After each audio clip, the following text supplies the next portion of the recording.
Boa tarde a todos e todas. Nós estamos iniciando a palestra com a professora Donna Kesselman. Essa palestra ela foi idealizada pela professora Cibele Rizek, do Instituto de Arquitetura e Urbanismo, que fez o convite à Donna, que aceitou, nos premiando aqui com a sua presença. Eu queria aproveitar a oportunidade também para agradecer ao Instituto e às pessoas que colaboraram para que essa palestra acontecesse, também garantindo a transmissão online via YouTube, no canal do IAU, e as pessoas que vão compor aqui esse apoio na tradução. A palestra vai acontecer em inglês, e quem depois quiser fazer algum questionamento, alguma observação, nós contaremos aqui com esse time, Maria Júlia, Nayara Benatti e a Gabriela, que vão nos apoiar com essa tradução. Bom, o título da palestra de hoje é From Slavery to Globalization, Work, Race and the American Superpower. A Donna, ela é professora da Universidade de Paris e a Maju vai fazer a apresentação dela mais completa.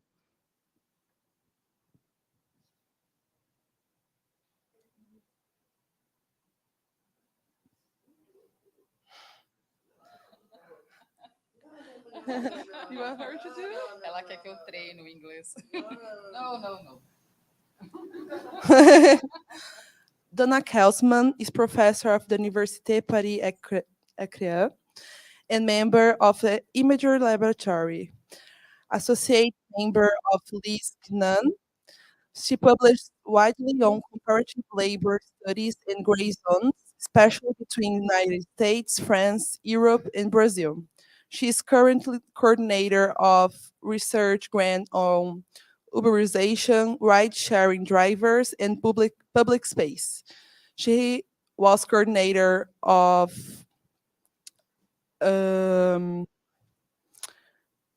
she has recently published a collective book with Rodrigo Carelli of University of Rio de Janeiro and Patrick Cingolani. Thank you.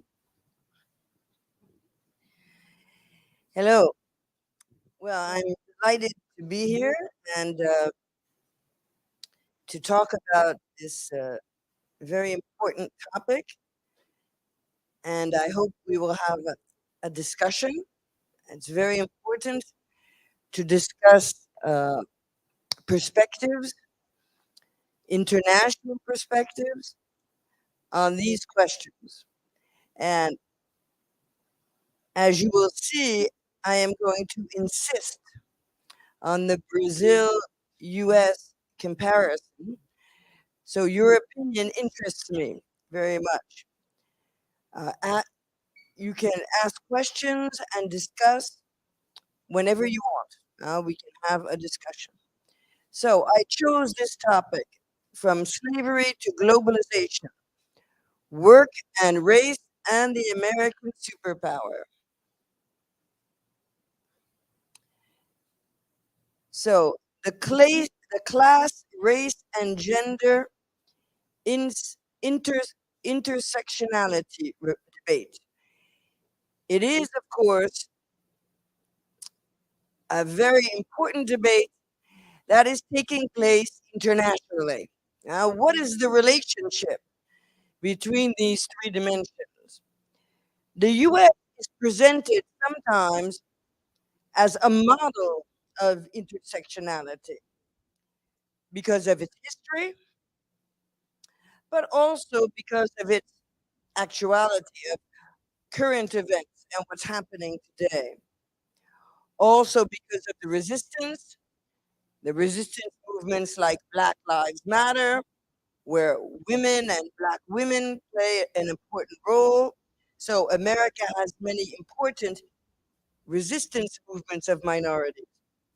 And of course, America has academic research on identity. So in many ways, the United States is presented as a model of intersectionality. But the debate is very intense. And of course, the question is, are class and race separable? Can one treat the questions in a separate way? Class alone, race alone. Uh, for the moment, I will not insist on gender. I will give some gender examples, but I want to insist on the class-race relationship because I am convinced that they are inseparable, that they cannot be separated. And that is the argument that I'm going to give today, that class and race cannot be separated. In the United States, there is institutional racism. It is unquestionable. There is institutional racism. But this institutional racism is rooted in class and capitalist development. And that's what we're going to look at today. And we're going to look at the US and Brazil comparison. Are these two countries comparable? They are so different, the United States and Brazil.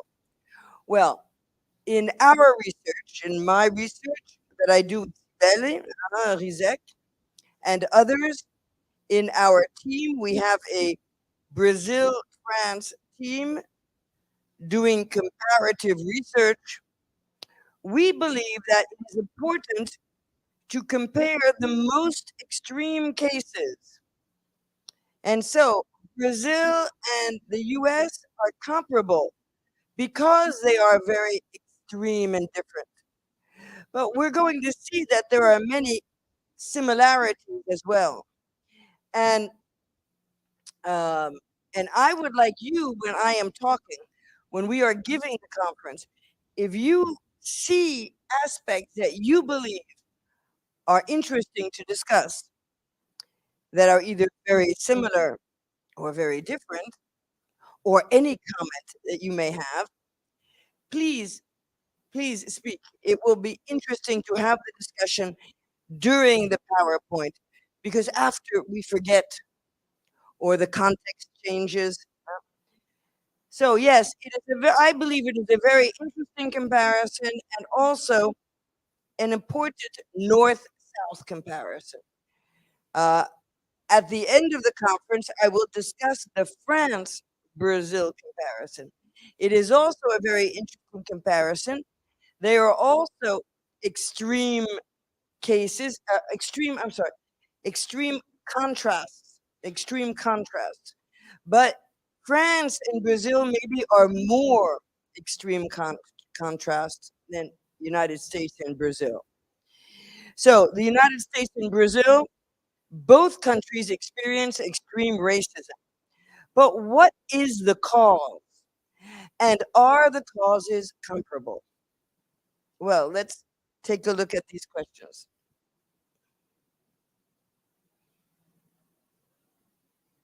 So first of all, institutional racism in the United States, then race exploitation-based capitalist development.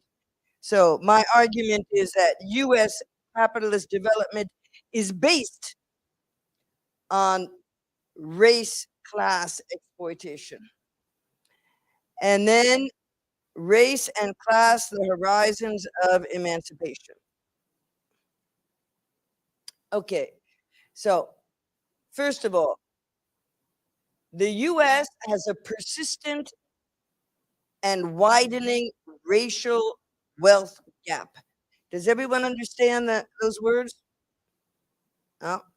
So it has a persistent and widening racial wealth gap. What is the definition of wealth? And we have specialists here on this question in Brazil, so I am looking forward to the discussion. What is the definition of wealth? Wealth is the total family value ownership, okay? The total family value ownership minus debts, okay? Minus debts. So it is, okay, as opposed to just earnings. as opposed to just earnings. Okay, earnings, we know, is what comes in. Earnings is the salary and the wages, the retirement, the dividends, the stock market earnings. All of those is money that comes in. However, wealth is earnings, all the money that is earned in one generation, but also all of the capital and physical capital that often is transmitted from one generation to the next, especially property, for instance. So wealth is property plus earnings. Now, wealth is an essential notion in inequalities because, and in life, wealth is an essential element for individual quality of life, individual life and family life, the quality of life.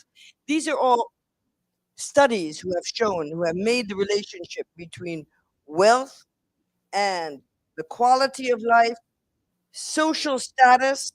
I'm sorry, status is the problem. Also, inheritance generation stepping stone. That's to say, uh, inheritance, inheriting wealth from one generation to the next is one of the strongest indicators of inequality. Huh? Is gaining wealth, and wealth is most often transmitted from one generation to the next. So this is one very big indicator of inequality. In 2016, median, you know, the notion of median, it must be the same in Brazil, median, yeah, median, yes. Median black wealth in 2000, 1/10 of white wealth. So, black wealth, African American wealth is only less than 10% of white wealth in the United States, and especially because of home ownership. This question of owning the home. So, as I said, it is owning the home, once again, is a very important indicator of generational wealth. So, home ownership, African Americans own only about 44% of African Americans own their own homes. Okay. And about three quarters, almost three quarters, 72%, 73% of whites own their own homes. And of course, the homes tend to be more expensive. The gap has been growing in the past 10 years. And yes, especially since the Great Recession, especially since the subprime crisis. Everyone knows about the subprime crisis in 2008. In 2008, there was the Great Recession, a major recession that started in the US and that went worldwide. It came a bit later to Brazil, but not only was this recession very serious, but it was especially around home ownership, and it was around the subprime. The subprime. That's to say, it was around a crisis of loans to poor people to buy their own homes. That was the beginning of the crisis. So many minorities, especially African Americans, lost their homes after the crisis in 2008. So the gap has been growing.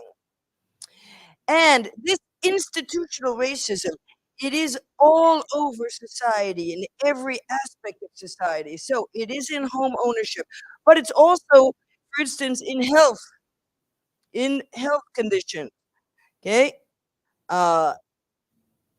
African American women die 2.5 times more from maternity and maternity linked issues than white or Hispanic women. So Black women die 2.5 times more, even than Hispanic women. So we're going to see there is a specificity for the Blacks.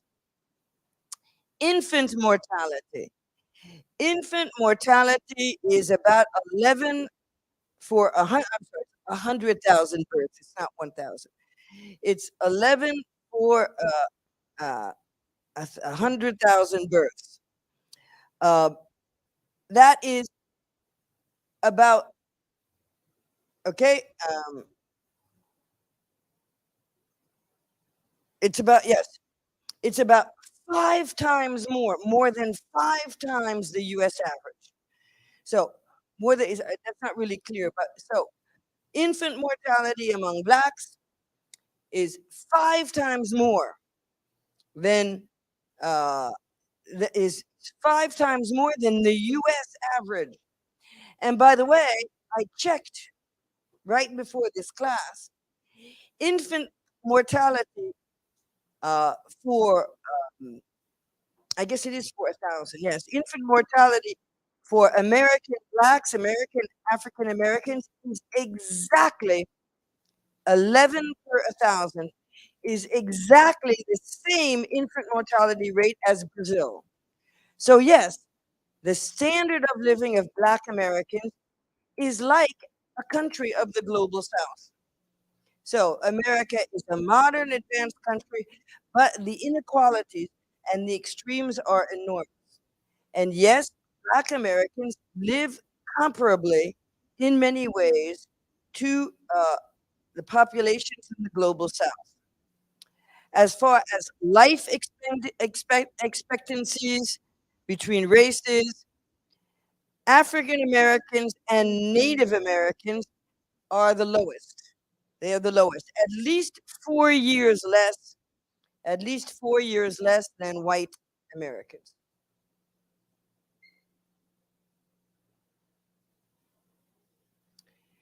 So those are the health statistics. But then, of course, you have the state prison system. You have state, what is called in America the carceral state, the prison state that imprisons Black people. Okay, so people of color are more in prison. This is not yet. I'm sorry. Those are sorry. This should have been on the page before. Employment disparities between the races. We are going to see that Blacks and African Americans have different employment disparities, and people of color are much more unemployed. Unemployment. Okay, people of color, African Americans, have 2 times the unemployment rate as white Americans. And even today, when the unemployment rate is low in the US, it is 3.6. For African Americans, it is over 6%.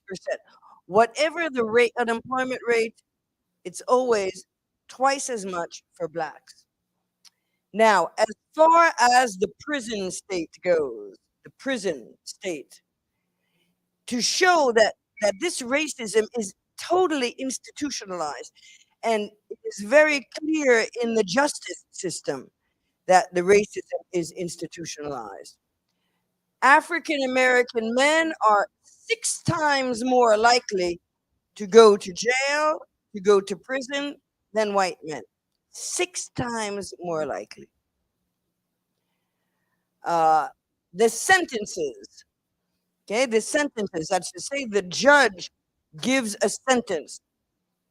The statistics are very, very clear, and they show that for the same crime, African Americans are given more serious sentences than white people. And especially, for instance, if you take murder, getting the death sentence, for instance, receiving a death sentence to be capital punishment for a murder. Capital punishment is given much more often if a white person is killed than if a black person is killed. So if a black person is the object of violence or even death, the sentence, the punishment is much less than when a white person is killed or abused. So in 2021, about 49% of the prison population was white, but the whites make up about 64% of the population. So 49% of prisoners in prison, but whites make up 64% of the population. 35% were black, but blacks make up only about 12 or 13% of the population. And 14% were Hispanic, but Hispanics make up 16% of the population. So you see, it is especially blacks. Okay, it's true that Hispanics is not percentage-wise the same, but it's especially blacks who are targeted, yeah, as far as prison goes. Now, I don't know if people realize, yes, the percentage of Hispanics in America is more than the percentage of blacks in America. And the percentage of Hispanics is growing. So Hispanics are actually the number one minority in the United States. Now, what are the consequences of going to prison? So the fact is, why do people go to prison? Prison is very much linked to poverty for reasons that are evident, right? But when going to prison, after prison, the impact on life is terrible. And this, of course, is true in all countries. For instance, going to prison, it has impact on your entire life. Jobs, it's difficult to have jobs, to have housing, and also community resources. That's to say, when young men, because it's especially young men who go to prison, when young men go to prison, they do not work to bring resources to the community. So it is this prison society is an attack on young black men and young black communities, and it destroys the lives of young black men. Okay? And the percentage of return to prison is very high. Now, the problem is, yes, prison is especially due to poverty, but it's also due to politics that brutalize the black population. Because we were talking at lunch about white collar crime, right? There is so much white collar crime. Yeah, it's all over the place. You know, how much every day are we being the victim of white collar crime in the products that we use that are too expensive, or that the lies and the manipulation in selling products that are not necessary, etc., etc. There's so much white collar crime. Or we talked about architects, right, at lunchtime. Architects who build buildings to get lots of money, but no one occupies those buildings. And it is public money usually that finances and helps to finance those buildings.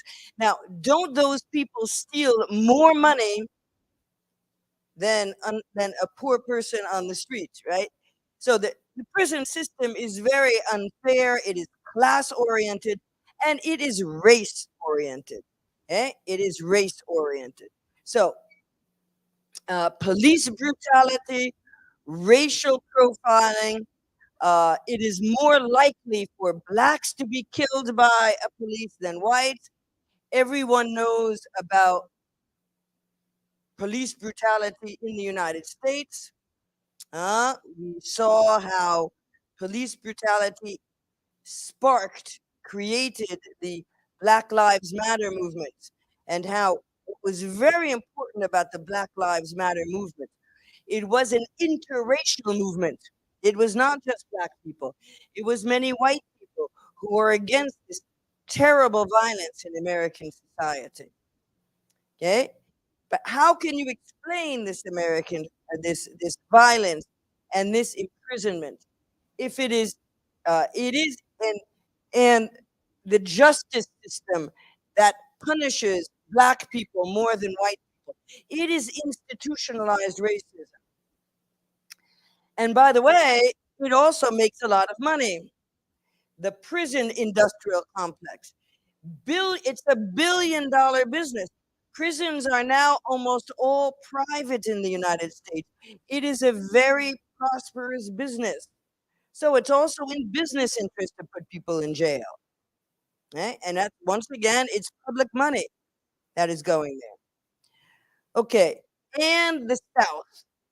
The South especially is the most violent and the most racist part of the country. And we are going to insist on the US South in this conference. 80% of executions, that's to say capital punishment, in the United States, uh, I, I, I forgot the statistic now. I think it's almost 40 states. It is the vast majority of states in the United States who have the death penalty. We know that there are very few countries in the world that have the death penalty. The United States, Japan, China, Israel. Does Brazil have the death penalty? No, no. So it's such a violent, brutal country. There are very few countries that still have the death penalty. Iran, okay, so America has wonderful company, right? China, Iran, I think Turkey, right? Israel. And in the United States, it's especially the South. 80% of executions were in the South. Okay, the violence, the racism. And one half of all executions were just in 3 states: Texas, Oklahoma, and Virginia. So, yes, institutionalized racism. But the question is, where does that racism come from? Is it just natural hate between people? Do Americans have hate genes? They have more hate than like in France or in Italy or in Sweden. Where does that hate come from? And I imagine for the moment, no one is speaking, but we can see a lot of parallels already between the United States and Brazil, no? Can we talk a bit about, do you see parallels between the United States and Brazil already? Probably on the like increasing of black people.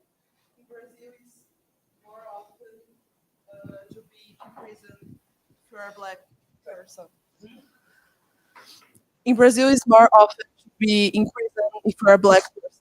So probably this is already a parallel of United States and Brazil. So we have a lot of young and black people that are in prison of, and sometimes they don't even committed like a violent crime. They are just like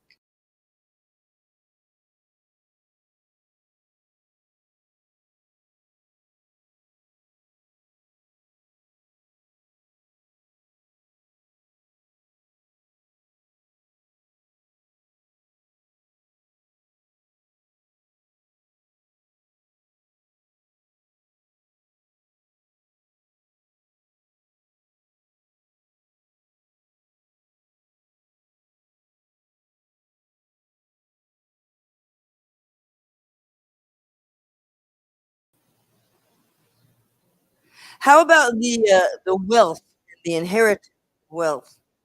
Isn't that also a common, the whole question of generational uh, generational inequalities based on transmitting wealth, especially property? Yes. And to me, that explains the violence. I'm just learning about Brazilian society, but that explains so much the violence, for instance, around the land in Brazil, land ownership, and the fact that those who have the land want to keep it. And there's so much violence because of the importance of wealth and generations in land.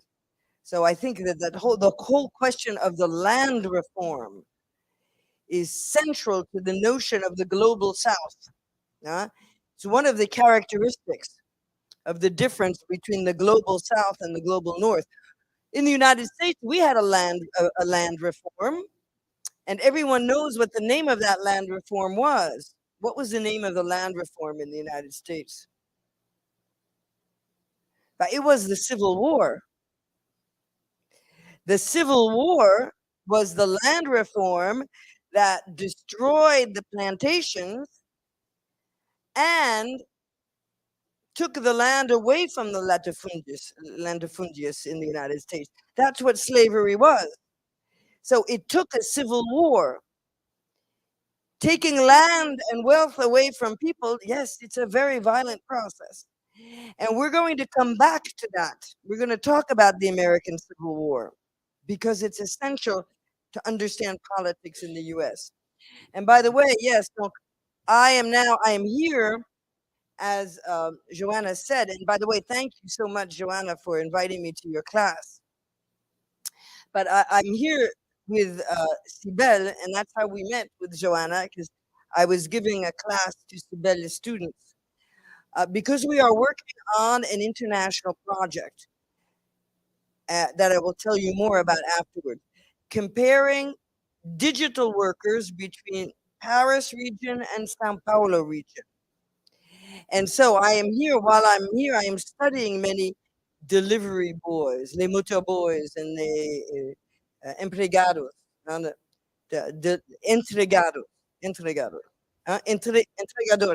entregadores. And yes, so Cibele has been telling me about the systematic imprisonment of these young Black people. And what's interesting is, of course, we are studying the terrible conditions of these workers, but there are some interesting positive effects.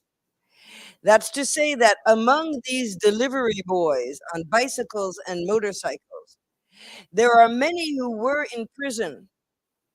They were in jail. And this food delivery is one of the only sectors where they can get a job.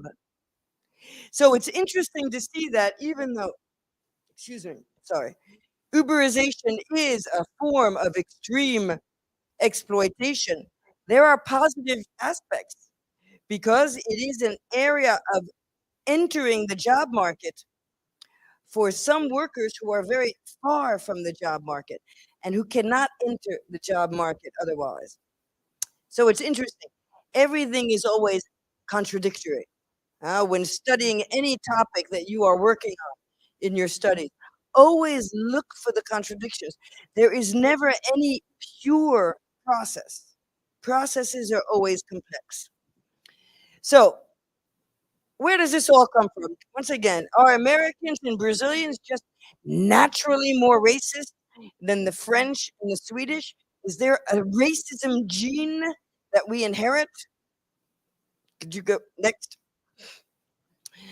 Oh, yes, by the way, before we ask that question, it's true that there is extraordinary racism and extremes against Blacks, but the United States is a very extreme and polarized society in general. Okay, the United States is the most unequal society of all developed countries. wealth concentration of class and race is very, very concentrated. 1/2 of all US wealth is in the top 10%. 1/2 of all US wealth is in just the top 10%. And only less than 2% of that top 10% are Black. 40% of all American wealth is owned by the top 1% of the households, and less than 1% are Black. So even among the wealthy, there is racism.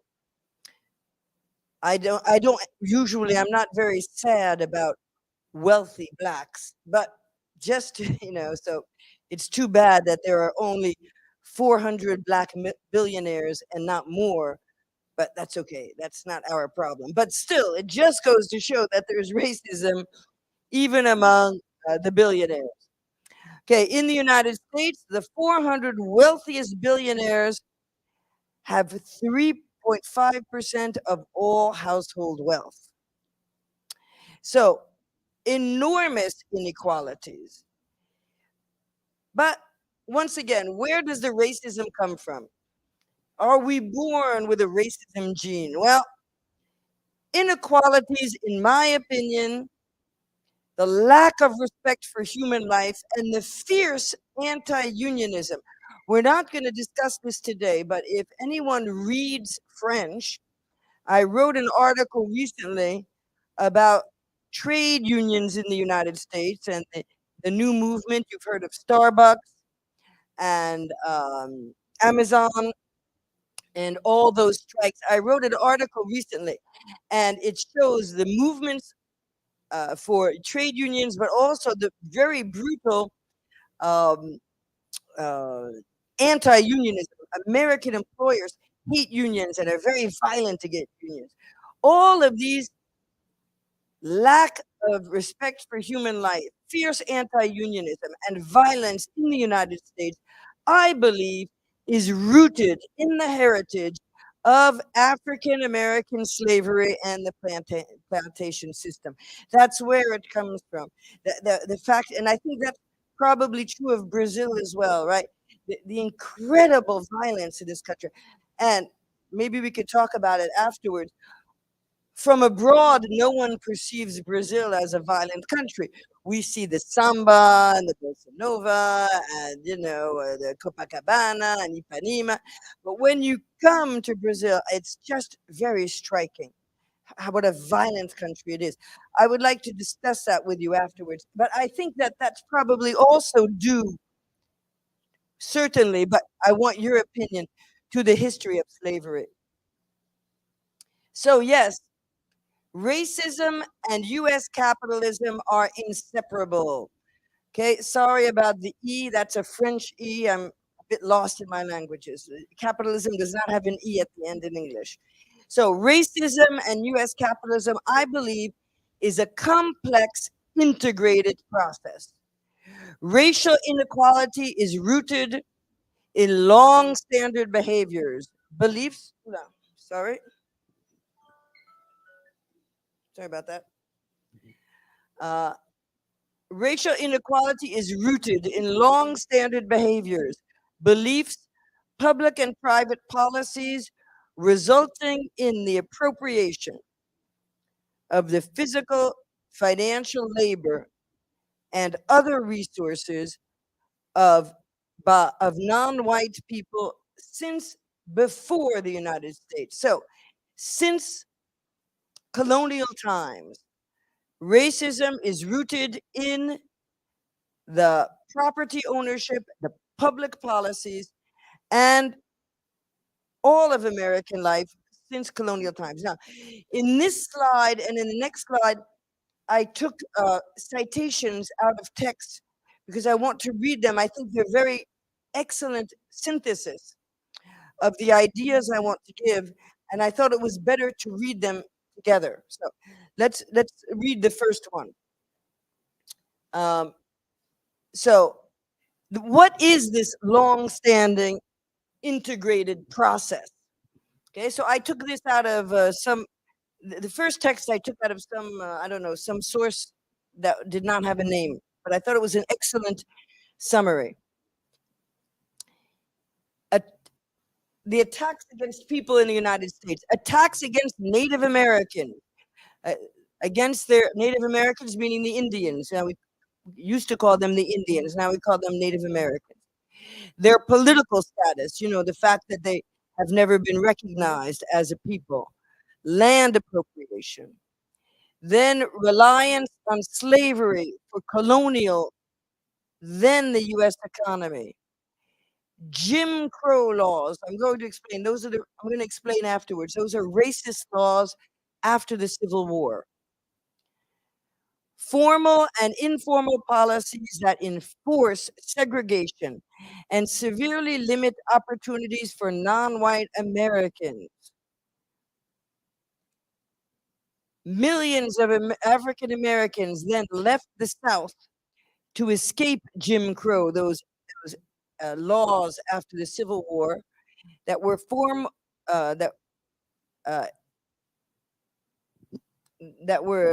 that prevented formally and informally blacks from employment, housing, and educational discrimination. And they went to the North and the West. So it's during World War II, World War I, and especially World War II, when there were jobs in the factories in the Middle West, the North, and the East, because many men had gone to war.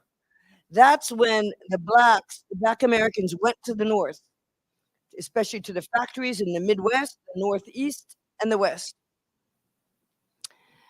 Then Native Americans who survived the military conquest in the mid-19th century were then subjected to policies that disenfranchised them. Do you know, is disenfranchised, you know, is that the same word in Portuguese? It means take away the right to vote, not to have the right to vote. Forced assimilation and relocation removed Native children from their households, so there was terrible treatment. Anti-Latino sentiment, which grew in the 19th century and increased with emigration from Mexico to the United States after the Mexican-American War in 1840s. Then also Mexican Americans and Latinos came after the Great Depression. Then there was also racism against the Chinese, anti-Asian racism. Immigrants in the 19th century, the Chinese came to America first to build the railroad in the United States in the 19th century. Wasn't that the same thing a bit in Brazil? No, I don't know. But in the 19th century, the Chinese came, but then there was anti-Asian sentiment in the Chinese Exclusion Act that prohibited immigration of Chinese laborers beginning in 1882. So there were racist laws against Chinese. And then with the bombing of Pearl Harbor in World War II, Japanese Americans were put into prison camps in World War II. That's not often known. It is recent history. Japanese Americans, they were American. I mean, they were born in America, but after World War II, they were forced into prison camps during World War II. So just a concentration of all of this racism against all of these people. Not to mention also Europe, there was racism against the Irish as well, but it was not as strong as against the minorities. So could you, next slide. So we have to understand history. Yes, the racism is rooted in history and the expansion of American capitalism in the United States. And we are going to study institutional racism. There are many things that foreigners do not know about racism in the United States. And the first question is that racism was institutionalized in the American Constitution. I mentioned this in the class, the other day in Cibele's class, and people didn't know this. In the American Constitution in 1788, slavery was recognized. That's to say, slaves were not citizens, but just to show the wonderful hypocrisy, of the slave owners and, of course, of all oppressors. The hypocrisy is wonderful. In the American Constitution, slaves were counted. The number of slaves in Virginia and South Carolina, those and North Carolina, but especially the big slave states, Virginia and South Carolina, there were all of these slaves, and the white slave owners were a small number. Well, they said, wait a second, we are only a small number of whites. We're not going to have many seats to be represented in the American Congress. They wanted representation. So what they did was they said, we are going to count the blacks for representation to have more seats in the Congress. But of course, they're not citizens. They cannot vote. So we're going to count them for us to have more seats, but they are not citizens. And by the way, they were not even one person, because the number of slaves was divided by 3/5 for electoral representation. So here you have all of the blacks that were counted as 3/5 of one person to give the southern states, the slave states, more representation. And also in the Constitution was integrated states' rights. That's to say, like in Brazil, and that's another similarity, America is a federalist system. And the states are very, very strong in the United States. I don't know yet exactly the strength of your states in the federal government, but in the United States, the states are very strong. Up until World War I in the United States, Washington was very, very weak. Yeah? It's only after the beginning of the 20th century that the government in Washington became strong. And that was also the states' rights, because during the American Revolution, the South was not as revolutionary as the North. The South was not so excited really about independence. The South was very linked to Great Britain. Remember, what was the main crop? What was the main product that Southern plantations grew?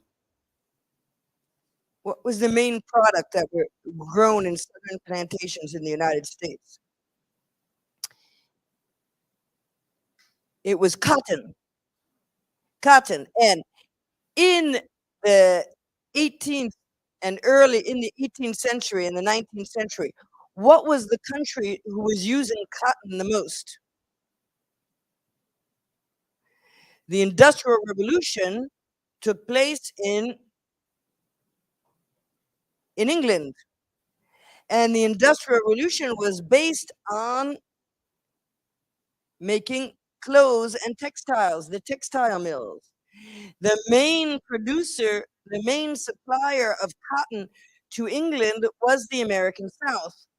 And by the way, the American South was populated by the English aristocracy. The Southern accent, I don't know if you know, but the American South has a particular accent. Well, it comes especially from those English, because the English had a family system of, once again, property inheritance, where it is the eldest son who inherited the family property. So other sons very often went to America to become rich on plantations. So that's where this accent comes from. And so there were many very cultural and economic links in the American South.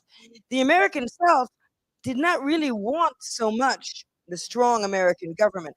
And by the way, there were several attempts to have a constitution. The 1788 constitution that was finally voted was not the first attempt to have a constitution. So all of that to say that it was necessary to give concessions to the South, to get the South to join the United States. It was necessary to give concessions. So the concessions were accepting that slaves would be counted for electoral representation, and also giving the states very strong prerogatives, states' rights. And one of the prerogatives in the United States, when you read the Constitution, states have a lot of power, and one of the powers is property. States run everything in relation to property ownership, property taxes, etc. They also have education and transportation, but property is under the states. Well, that's why slaves were considered to be property. So from the very beginning of the United States, race was institutionalized officially. It was institutionalized. And slaves were property.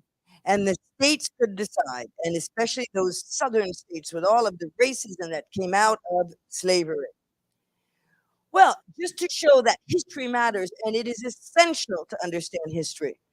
Well, France is not a perfect country, of course. There's racism in France, but there is more equality in France. There is more equality, and especially there is more institutional equality. I could give you many examples, but for instance, the national education system is the same standards, the same teachers, the same teacher pay in all of France. So even in a little town, you can get an excellent education in schools. Not in the United States. In the United States, it is local education. So a rich town has a good school. In France, no. Well, guess what? During the French Revolution, in 1793, the French Commune, during the French Revolution, what was the year of the French Revolution?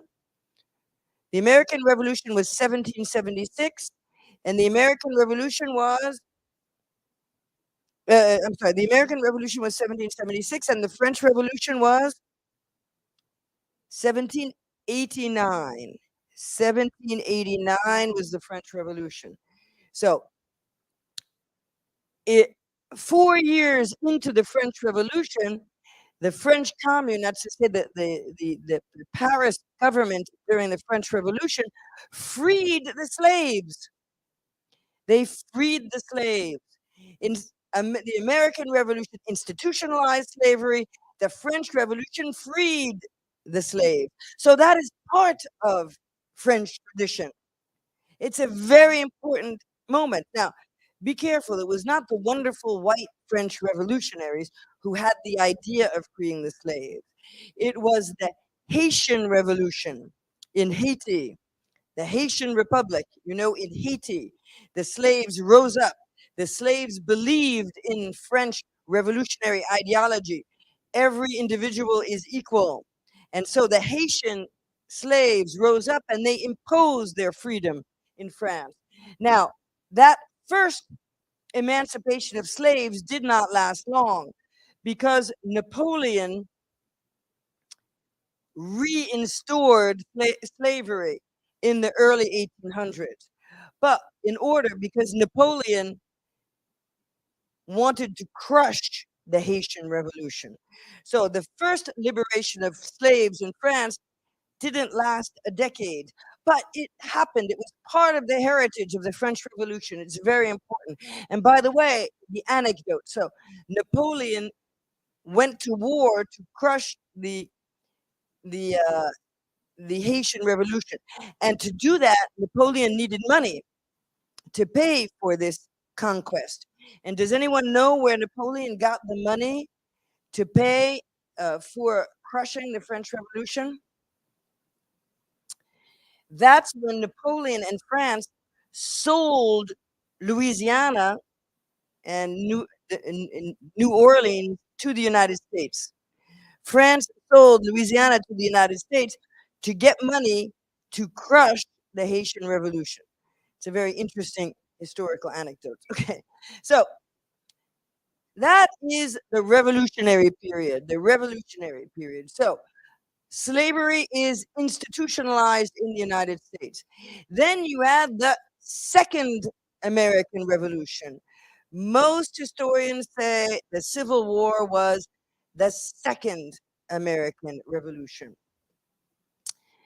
And As we know, in 1863, the Emancipation Proclamation, by the way, you know that you are going to get the PowerPoint, okay? I sent you already. Okay, so you have the PowerPoint. In 1863, President Lincoln announced the Emancipation Proclamation to free the slaves. It was not because President Lincoln was against slavery. When President Lincoln ran for election in 1860, he was not for freeing the slave. But during the Civil War, thank you, America, the North was losing the Civil War. And the North, thank you, actually needed the black soldiers to win the Civil War. So this is very important. Blacks are a central part of American democracy. Blacks fought for the American Republic. That was the entire American public that was founded in the Civil War. Blacks as slaves built American wealth by working on the land and building that country, and they gave their lives in every American war, starting with the Civil War. Blacks are not immigrants in America. Blacks are just as American, more American than most Americans, because they were there from the beginning and they built the American power. So 1863, the Emancipation Proclamation. Then you have what we call the 3 Civil War amendments. You know, the American Constitution has amendments, several amendments. And the Civil War amendments are the 13th, 14th, and 15th Amendment. The 13th Amendment freed the slaves. That's to say, this was a declaration of the president, but then the Constitution was amended against the initial writing. So the 13th Amendment freed the slaves. The 14th Amendment gave citizenship to all people born in the United States, so blacks as well. And the 15th Amendment was the right to vote. So those were the Civil War amendments that gave citizenship to blacks in America. And then after the Civil War, there was Reconstruction. Has anyone heard this name of Reconstruction? Reconstruction is the period after the Civil War where it was necessary to rebuild the South, but to rebuild the South at first, in a way, to make it a democracy. That was the idea. And at first, Northern troops occupied the South. They occupied the South in order to give, to change the economy and for the blacks to have rights, to make them citizens. And there was the famous Black Reconstruction. That's to say, for about 10 years, blacks started to become real citizens. That's to say, they had land. The new government in Washington gave them land. They started to have political power. They had elected officials in the Congress, in the states. They started to be legislators and to start really being free. Okay, it was an extraordinary period. Now, I gave you the source at the end. The most famous book on Reconstruction is Black Reconstruction by W.E.B. Du Bois. And you're going to see his name in a second, W.E.B. Du Bois, who is not only the greatest historian of the Civil War and of blacks, but for many people like myself, certainly the greatest social scientist of the 20th century, W.E.B. Du Bois. He wrote Black Reconstruction about this period. It was a real period of American democracy until the counter-revolution. That's to say, the fact that blacks were gaining political power started to be a source of fear against the whites in the South, but also fear of the whites in the North. And the whites in America made a political deal. The whites in America gave political power back to the former slave owners and back to the whites. And they allowed the Southern whites to take back political power. And there was an enormous amount of violence, once again, against blacks, for them to be taken away, to take their political rights away in reality. Incredible amount of violence. The northern troops left the South and allowed the white, the white landowners, because they still owned much of the land, to take back political power. And that's when the whites took their revenge. And that was the founding of the KKK. And that's when de facto segregation, not legal separation, but de facto segregation came back. And these laws about Jim Crow were passed. I will explain in a second. Sharecropping, that's to say, blacks were given land, but basically sharecropping, that's to say they were given land, but they did not own the land. They had to pay one part of their production to the landowner. Basically, it's like feudalism. Well, that's basically what it's like. And famous Jim Crow. Okay, so slavery was over, but also Reconstruction was over, and new institutional racism, de facto institutional racism, was introduced. Jim Crow laws are all laws that prevented black people from voting.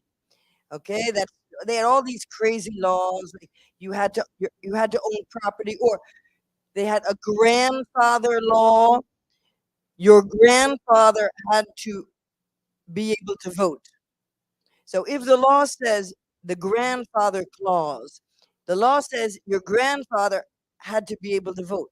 Well, it's clear that that was against the slaves, the former slaves.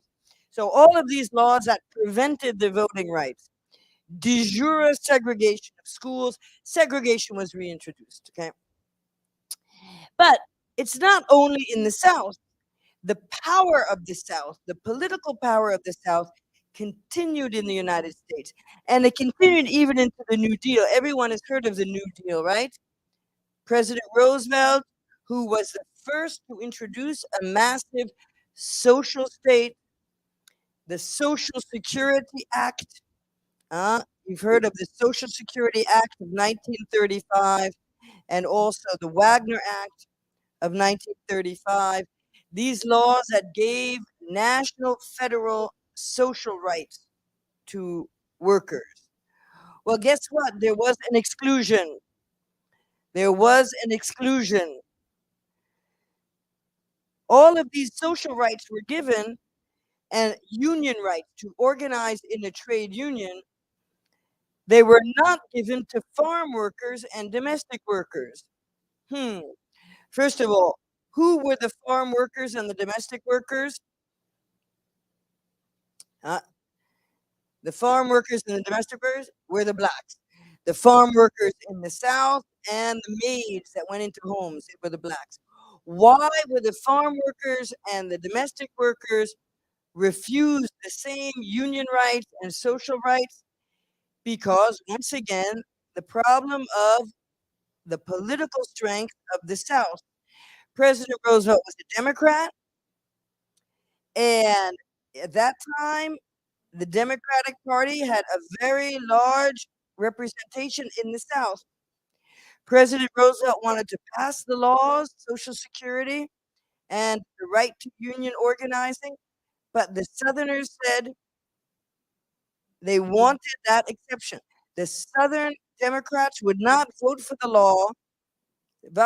laws unless there was this exclusion. So once again, institutional racism. Okay, and then in this terrible situation in the South, once again during World War II, the Great Migration, African Americans to the North, to the Midwest, and to the Northeast. So it's important to understand the centuries of creating this superstructure of racism that's all over American society, that's in its institutions, that's in its past. And it's necessary in all countries to understand history. It's not true that life exists in one generation. Attitudes, culture, laws are all the expression of processes. Okay. Then basically segregation and institutional racism continued until the Civil Rights Movement and the Civil Rights Act in 1964. So the Civil Rights Act was changing the institutions, that's to say. I forgot to put also the Civil Rights Act in 1964 and the Voting Rights Act in 1965. Civil Rights Act in 1964, the Voting Rights Act in 1965 were passed by President Johnson, okay, and it was under pressure of the civil rights movements. So it's true that Black people started to get more rights. So the civil rights movement put pressure on the American government, but there was also the death of President Kennedy. The death of President Kennedy in 1963. In 1964, there was a massive Democratic victory, also out of emotion for the death of President Kennedy. So President Johnson was able to pass the Civil Rights Act. And it's very interesting. President Johnson, I don't know if you know, the president at that time was a Democrat, and a Democrat from Texas, so from the South. And he passed the Civil Rights Act that gave rights to Blacks, and the Voting Rights Act that really was against the Jim Crow laws, and to really make it illegal and to give Blacks the right to vote. Well, President Johnson was a Democrat from the South, and he said, okay, we won the Civil Rights Act and we won the Voting Rights Act, but he said, but the Democrats have now lost the South. He said, all those Southern Democrats that came from the Civil War, he said, they're not staying in the Democratic Party. And that was the beginning of the change. Yes, President Nixon started bringing in the South into the Republican Party, because today, if you look at American politics today, the South is mostly Republican.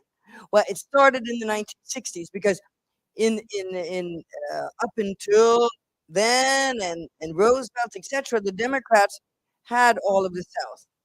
So Blacks only started entering the middle class.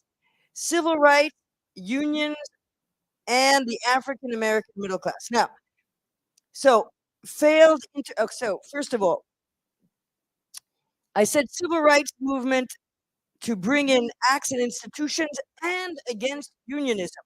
That's to say, the American institutions were racist, but unions, trade unions, were racist as well. Okay? Now, there's a very long history of unions and racial relations.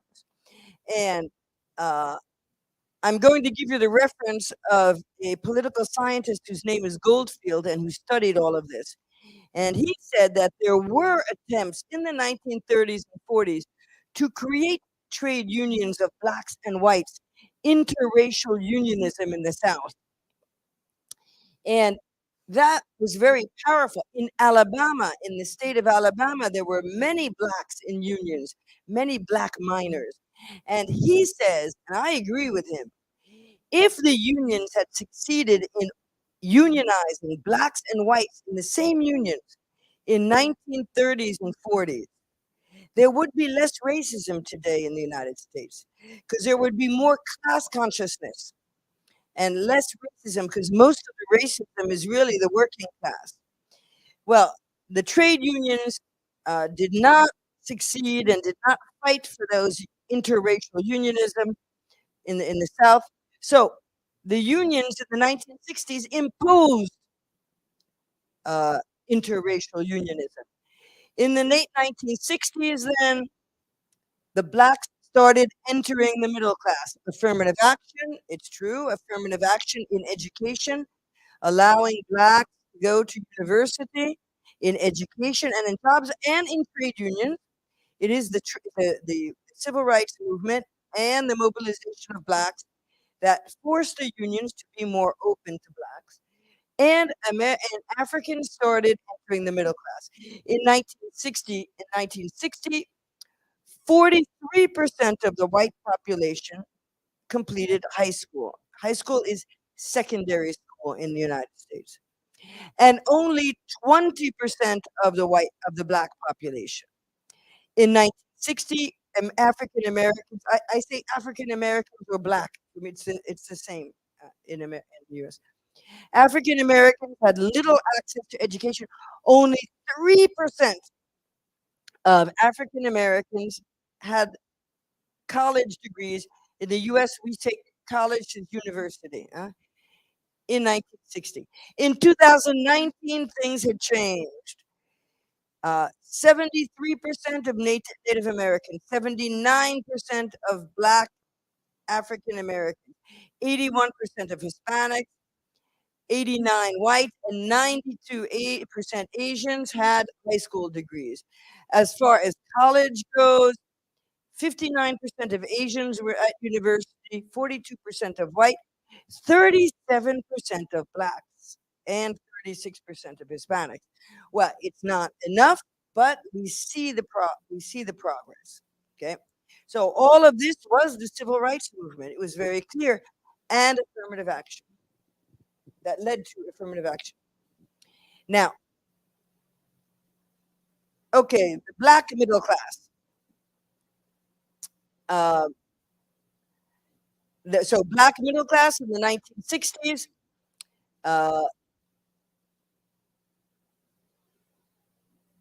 They had the black middle class up until the 1960s, and then after the 1960s, the situation changed. The blacks made it to the middle class, but then they started losing the middle class status. As of the 1970s and 80s, what happened? First of all, the recessions. Also, the housing market. In the Great Recession, we talked about it. That hit minorities harder and took away their wealth. Also, and that is very important, unions. As of the 1980s and 90s, the crisis of unions, like in all countries, in the same period, the 1980s and 90s, it was later in Brazil because you had your union movements in the 1980s, but it came later. That's to say, in the 70s and 80s, you had deindustrialization and globalization. That's to say that industry in the United States was in the Middle West and in the North and the East. That's where the jobs were. But with globalization and delocalization, industrial jobs in the United States and in northern countries in general were delocalized. They went to Mexico, they went to Asia, all of these excellent industrial jobs where workers would have a good job. And to Latin America as well. But they went also to the South. They were also sent to the South of the United States because the South does not have strong unions. And so workers do not get strong wages in the South. Now, unions then are the main source of the middle class, one of the main sources of the middle class in the United States, and especially the main source of the middle class for working people. That's to say, there is a direct correlation between the percentage of unionization and the middle class. It is really the American dream. You know, all those movies you see, the American worker leaves the factory, he has his own car, and he has his home, and he has a picnic on the weekends, right? It was true. The American worker really had a middle class lifestyle, okay? And so that was thanks to unions. It was also a bit, you have to say, it was also a bit thanks to the companies. Henry Ford, who the Ford Motor Company increased the wages of the workers so workers could buy their own cars because he needed to sell cars. Excuse me. So at first there was some, for consumerism, there was an increase of wages, but the middle class lifestyle came from unions. Okay? And yes, in the 1950s, the American middle class came from strong unions.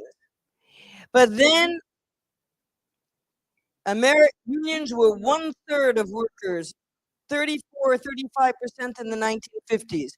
In 1980, there was only 20% unionized.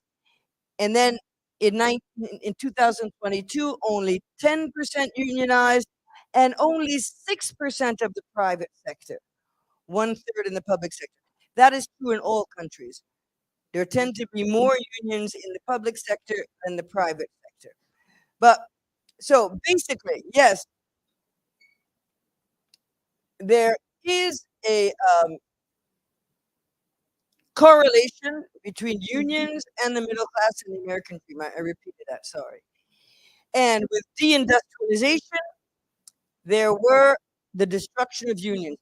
I don't have time to give to explain the system of unionization in the United States. It is in that article that I mentioned at the end in French about unions in the U.S. Basically, in the U.S., most unionization takes place in the workplace. I think no, it's not the same in Brazil. In Brazil, you have sector unionism, which is very interesting, like in France. That's to say, you have an industrial sector. So it's true, an industrial sector can have rights. In the United States, it's each company. So if a company is unionized and has a strong union, it has an excellent contract. If there's no union, the workers have no contract and very, very little rights because the Social Security Act, the national federal social rights in the United States are minimalist. They are very, very minimal. I think that's true in Brazil too. You don't have a strong federal government giving social rights in Brazil, no? Do you have strong? Well, you have the Bolsa Familia and all that, but yeah. So you do have some strong social rights. In America, there is no equivalent to any social rights.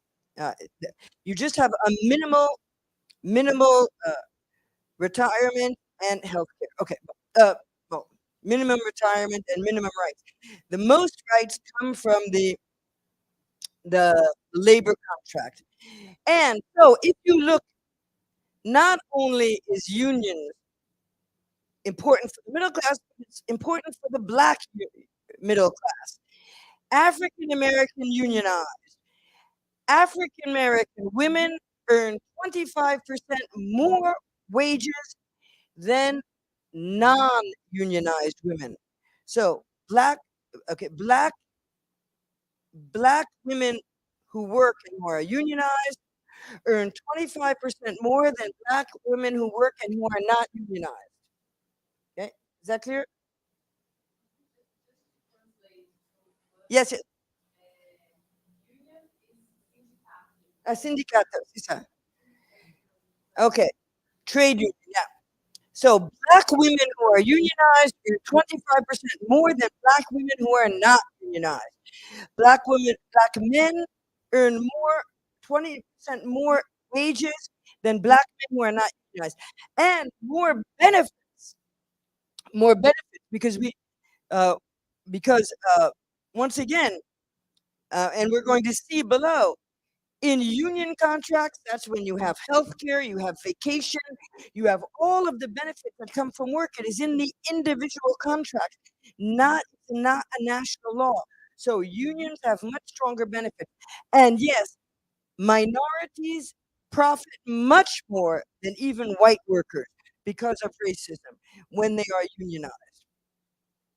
In 1983, uh,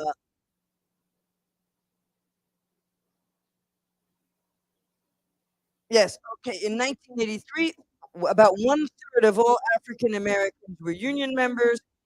In 2015, only 14%, because of unionization was because unions were destroyed. But you see, a higher percentage of blacks are unionized than workers in general, because unions help black people.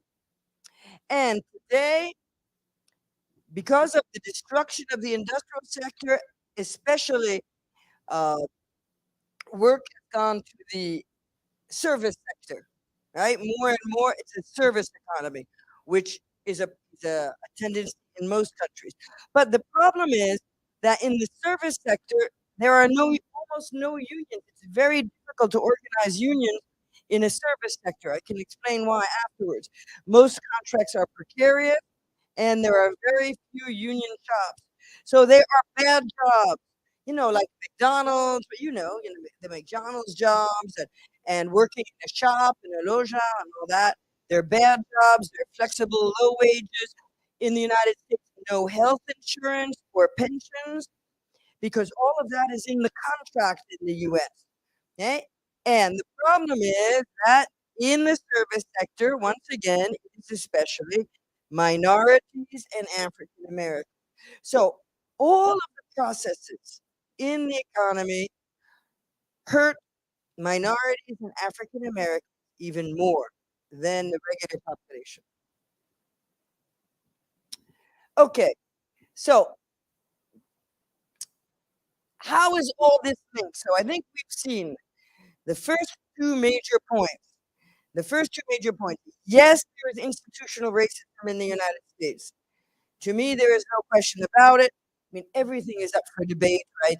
A Republican in the United States will say there's no institutional racism, but honestly, most researchers will say it's very institutionalized, okay? Secondly, it is linked to history. And yes, I hope to have convinced you that race and class are directly linked. Now, the problem is that I had another slide. I was a bit surprised. I had another slide that apparently I took out apparently at the last minute when I was cleaning up the PowerPoint. And if we have time, I'd really like to put it back, and I'd like for you to read it, because it really shows even more a very concentrated argument on race and class. And I'd like to read it for you in a second. Um, I think it's already me that I think that we've seen that race and class are directly linked, and the quote that I'm going to show you makes a direct link to the American South. The American South was based on slave labor and cheap white labor in the South. It wasn't just blacks who were exploited in the South under slavery. The free white workers in the South were placed in competition with slaves, and so the free white workers were also exploited by slavery. And today, the South, I told you that there was delocalization to the South. Companies have left the union areas in the United States, in the Midwest, in the Northeast, and the West, where there were strong union contracts and therefore workers earned more money. Companies delocalized to Mexico, to Asia, to Latin America, uh, but also to the US South, because there are almost no unions there. So the US South is, well, is it the global South of the United States? You still have the heritage of slavery, the terrible treatment, anti-unionism.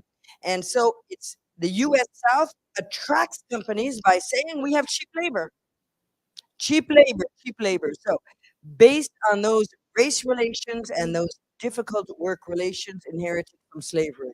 Well, you saw my ambitious title, From Slavery to the American Superpower. Well, it looks like we're going to make it. Let's see if it is clear. I don't know, I'm probably too long, no? It's 5 o'clock. Is that too long? Okay. Okay, well, I'm going to finish now and we'll start the discussion. Okay. So, yes, how does this all link to the US superpower? Well, what I just said, delocalization to the south, to the Union Desert. The Union South has laws that are anti-union laws. They are called right to work. Lowest level of population, lowest level of healthcare, so very cheap for companies. The South attracts workers against the unions, but also globalization. Globalization, as I said before, was against unions in the United States, like in Europe. Companies globalized and delocalized labor because American labor, European labor was too expensive for those companies. You have to understand those European workers want health care. Those French workers, they want retirement. Oh my God, they want a retirement. They want vacation. How is it possible to do business in France when all of these Chinese workers don't want vacation? They don't want wages. They don't want retirement. The Chinese workers are happy to not have wages or healthcare or retirement. That's what globalization says, right? So globalization is against unions and workers in all countries. But guess what? Globalization is the heritage of colonialism, the heritage of the fact that the colonial powers created through colonialism a comparable system of oppression as existed under slavery in the United States, and that was an integral part in Brazil, even more than other global South countries.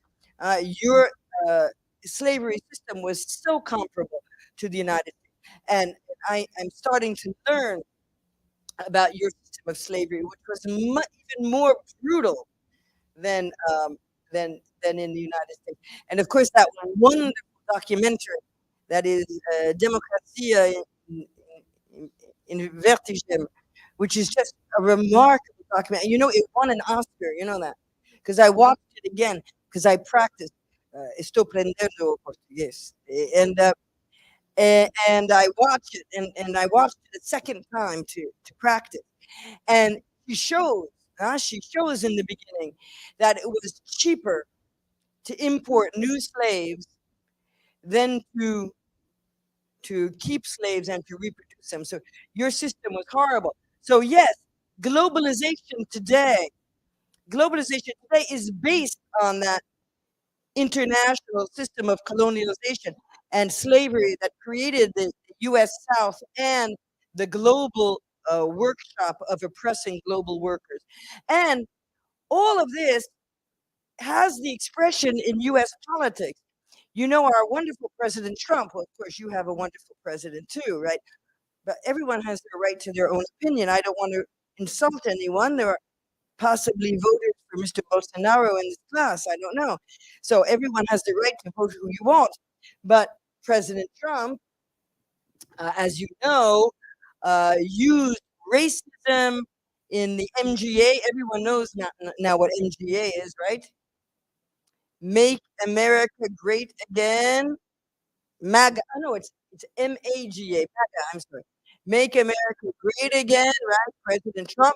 America, America. So it was anti-immigrant. And of course, it was very racist. And it was used to divide the labor movement.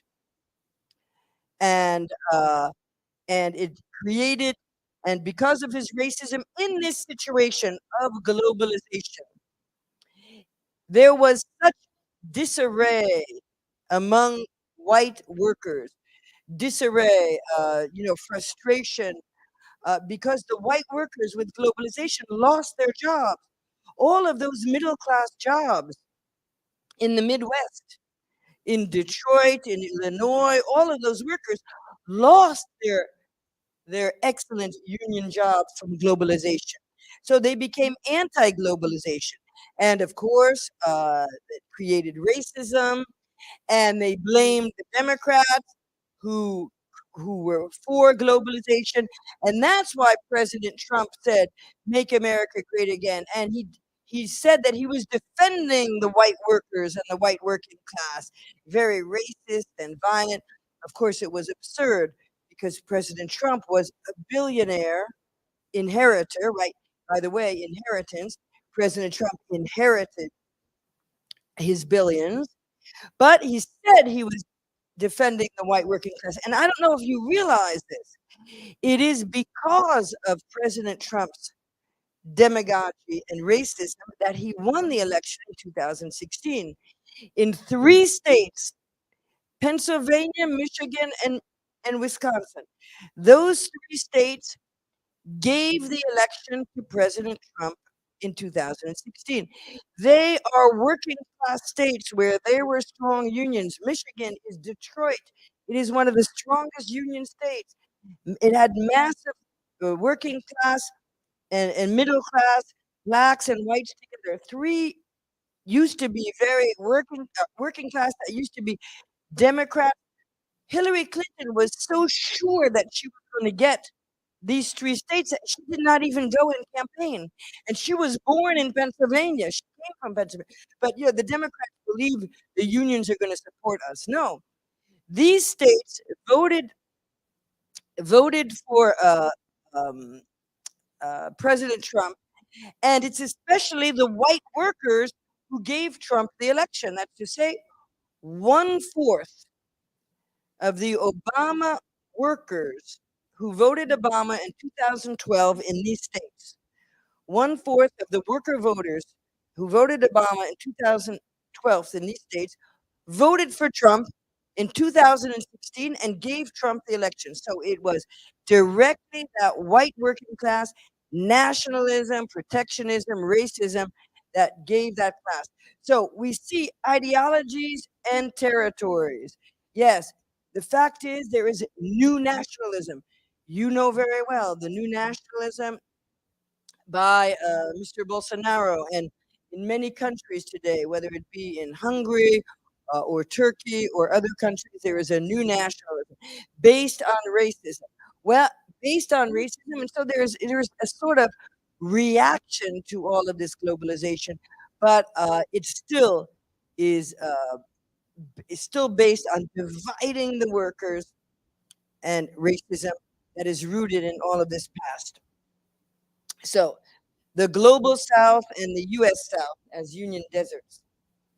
So as a conclusion, finally, yes, I hope to have shown that class and race relations are inseparable. It is systemic. There is world capitalist development as a single exploitive system. So the question is, how does capitalism and class exploitation shape race and racism in each country? Now, that's my view, and it's a Marxist view. Let's be honest. This is a Marxist view, okay? That it's especially capitalism and class relations that does use racism to divide workers and uses it in different ways, but thinks that they are inevitable. And then afterwards, of course, racism creates racism. But I want to have this discussion with you. You may very well disagree. Today in the United States, there is a new union movement. It is a multiracial movement in some unions. In some unions, yes, multiracial are working together for social justice. But in other unions, there are many white male workers or white workers who remain very racist. The US-Brazil comparison. Well, these are ideas that I have, and you tell me if you agree.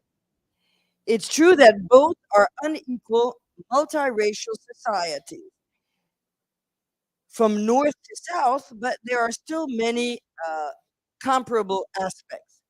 First of all, the US is the most unequal developed country.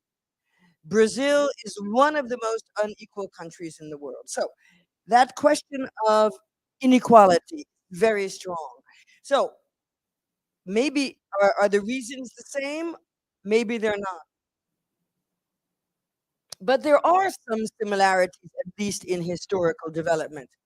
The profound slavery-based roots, Slavery shaped development. And once again, yes, the infant mortality rate of US blacks is the same as Brazil. So, you know, you've got a bit of a global south in the United States. The extremes of ownership and wealth, institutional racism, the prison system that divides the working class. We started discussing it before. And once again, my question, and I haven't really thought about it yet that much. It's just an idea preparing this conference. So thank you. The US South, is it the equivalent of sort of a global South? But of course, there are differences. There are, of course, differences between major differences between what a modern developed country is as opposed to an emerging country like Brazil, and especially the institutions and the job market. The whole existence of informality in the global South is an enormous subject. And the reason why I came to Brazil to do research is to try to really understand more what informality is all about. And it's true, it's a vast world. And basically, what I learned, two very important things. First of all, we are comparing, and I'm going to tell you more about our project. And so I'm going to use my project to compare with Cibele Rizek. We are comparing digital workers in, like I said, in Paris and Sao Paulo. Food delivery, and Uber drivers. So we are comparing. Is it comparable? Is it possible to compare between countries like France, that is really, I mean, the symbol of the developed country, right? A strong social state, equality, ideology about equality. Be careful, one should not idealize. First of all, France is not the most developed state for redistribution. There are countries like Scandinavia and others that have much stronger social states than France. But France is really the symbol and the model because of the social state, because of the traditions and the ideology, the strong unions. Look at what's happening today. The workers are mobilizing. Yet Brazil does not have those strong institutions. And for instance, I was talking with Felipe Rangel. You know Felipe? Felipe Rangel, no? But he is a sociologist who is in our project, and he works at the Federal San Carlos. He's a sociologist. And he said, well, you have to understand, you have a strong social state in France. Yes, it is weak. It is weakened. It has been attacked. It's being attacked by our present government. It was attacked by previous governments. The social state in France is not as strong as before. But still, it's there. And it's there, and it's a reference. He said, you have to understand, the law in a country like Brazil, but not only Brazil, in Latin America, he said it's not a strong notion. He said it's a relative notion. And he said you have an expression in Brazil that is a lei que peca e a lei não que peca. No, não é. Peco, o lei peco e o lei não peco. Non? Hein? Não. C'est ça. A lei que peca e a lei que não peca. Pega. Okay. Okay, so thank you. So, a lei que pega e a lei que não pega. So, basically, it means there are laws that work and other laws that don't work. So we said a law is a relative notion. If it doesn't work, just people don't respect it. Or even if there is a law, it's not necessarily respected anyway, right? And so there are lots of examples for our Uber drivers, because Uber is attacking laws in all countries. So Uber tries to avoid laws, and that's what it does. And so And so in other countries, it avoids laws. So it's true that the existence of the formal sector, which is so massive, also is a challenge to the very notion of law. So that is a very big difference. It's difficult to talk about regulation and regulating work in a country where the law is so weak. And then he said, in Brazil, you have a notion in the legal system that is called a law or a situation that is analogous to slavery. You know that? There's a lot. There's an official category of work that is analogous to slavery. Right? That's extraordinary.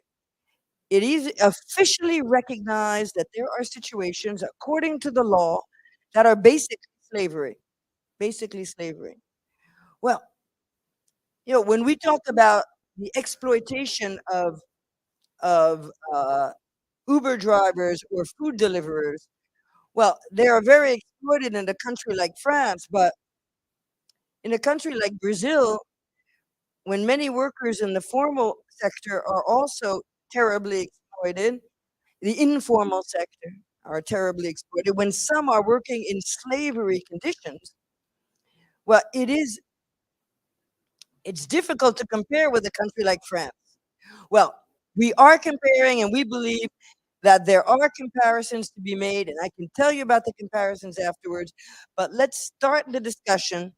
But as a final statement, I'd like to say, yes, not only do I believe that race and class relations are inseparable, are systemic in world capitalism, but that in order to study work, and I think in order to study any social phenomenon, it is necessary to have a historical and global perspective because they are also insuperably linked.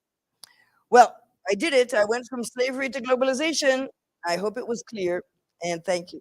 So let's talk. What do you think?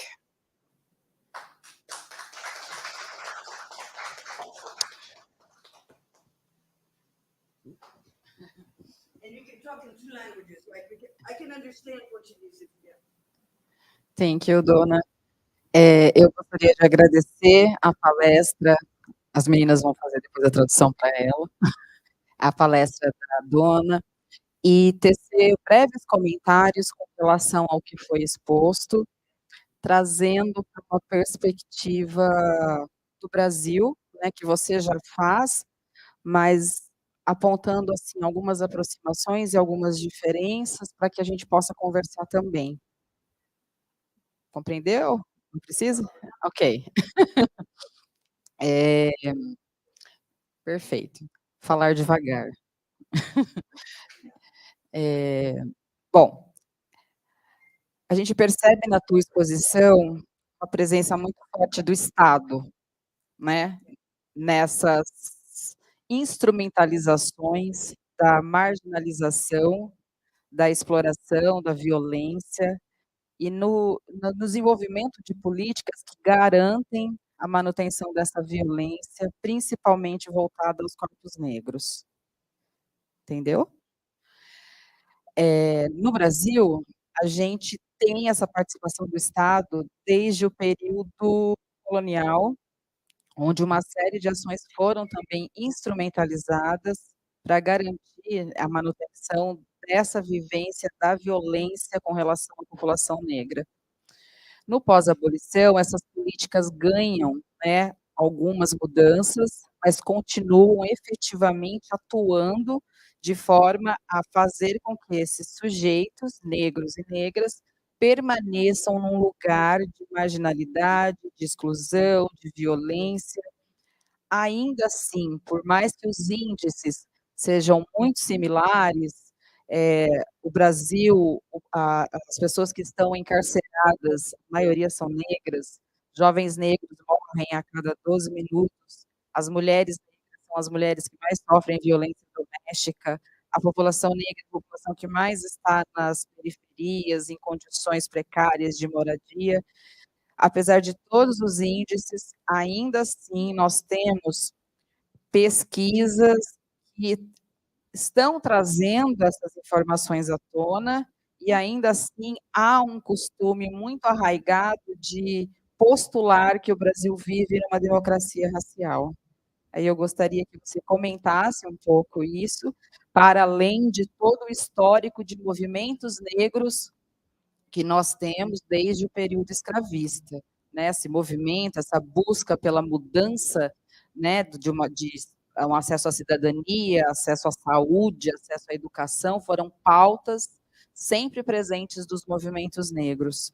E se por um lado a gente tem grandes avanços em torno dessas questões, por outro lado a gente teve um jovem negro entregador chicoteado em São Paulo por uma mulher branca há 15 dias atrás. Então, uma sociedade que ainda discrimina e que isso é visível no território, isso é visível nas instituições, isso é visível na sociedade como um todo, mas ainda assim as pessoas se declaram como não racistas e acreditam que a gente vive numa democracia racial.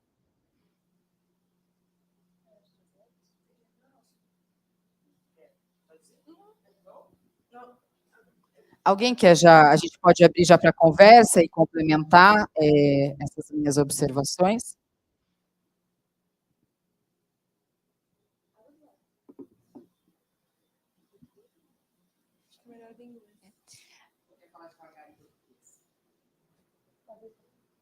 Então, vou falar em português.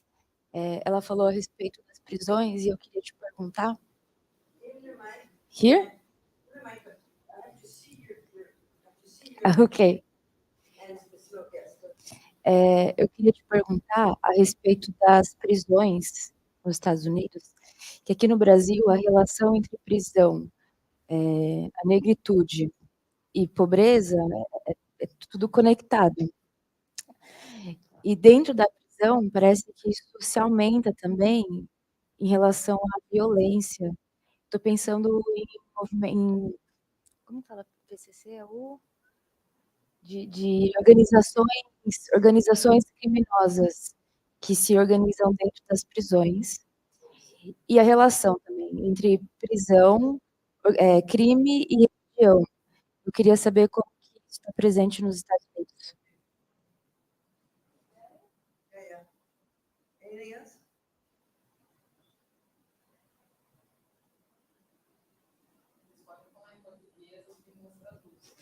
So we just maybe a couple of, first of all, yeah, the fact that that prison is not a separate society, and that there is a link, the link continues with the community, and even whether it be in the United States, Brazil, but even in France, even the prison, the heads of the crime organization, they continue to run the organization from prison.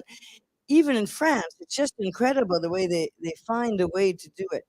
And it's true that the prison has been part of a society. Now it's integrated. You come, you go, etc. But it's true what you're saying. I'm starting to realize that the absolute power of religion in Brazil is really particular. Yeah, the traditional religions are strong in the U.S. It's true the blacks, the traditional religions, that's to say, the black pastors, the black pastors have an enormous influence over blacks in America. It's true that blacks tend to be religious in the United States, but it's not. But I'd like you to tell me more. This phenomenon about the new emerging Pentecostal and radicalized religions in Brazil has taken on proportions that are just really, I mean, very, very complex and interesting. I'd like to hear more about it. So there is a difference there, yeah, about, that was the question, right? It's not the same extent. And I didn't really understand your question. what was about you asked me a question, right? Eu falei sobre, apesar de nós apresentarmos um cenário tão violento quanto, nós ainda temos uma ideia que é disseminada de que o Brasil vive numa democracia racial, né? Que aqui as pessoas não são racistas, muito pelo contrário, que é uma ideia postulada lá atrás por alguns teóricos na vigência ali do racismo científico e que tem força até hoje. E ainda há um debate também muito iniciante aqui em torno dessa leitura de classe e raça e dessa interseccionalidade, o quanto ela é importante para a gente entender todas as mazelas sociais e violências em relação ao povo negro. Okay, I didn't understand the theoretical point.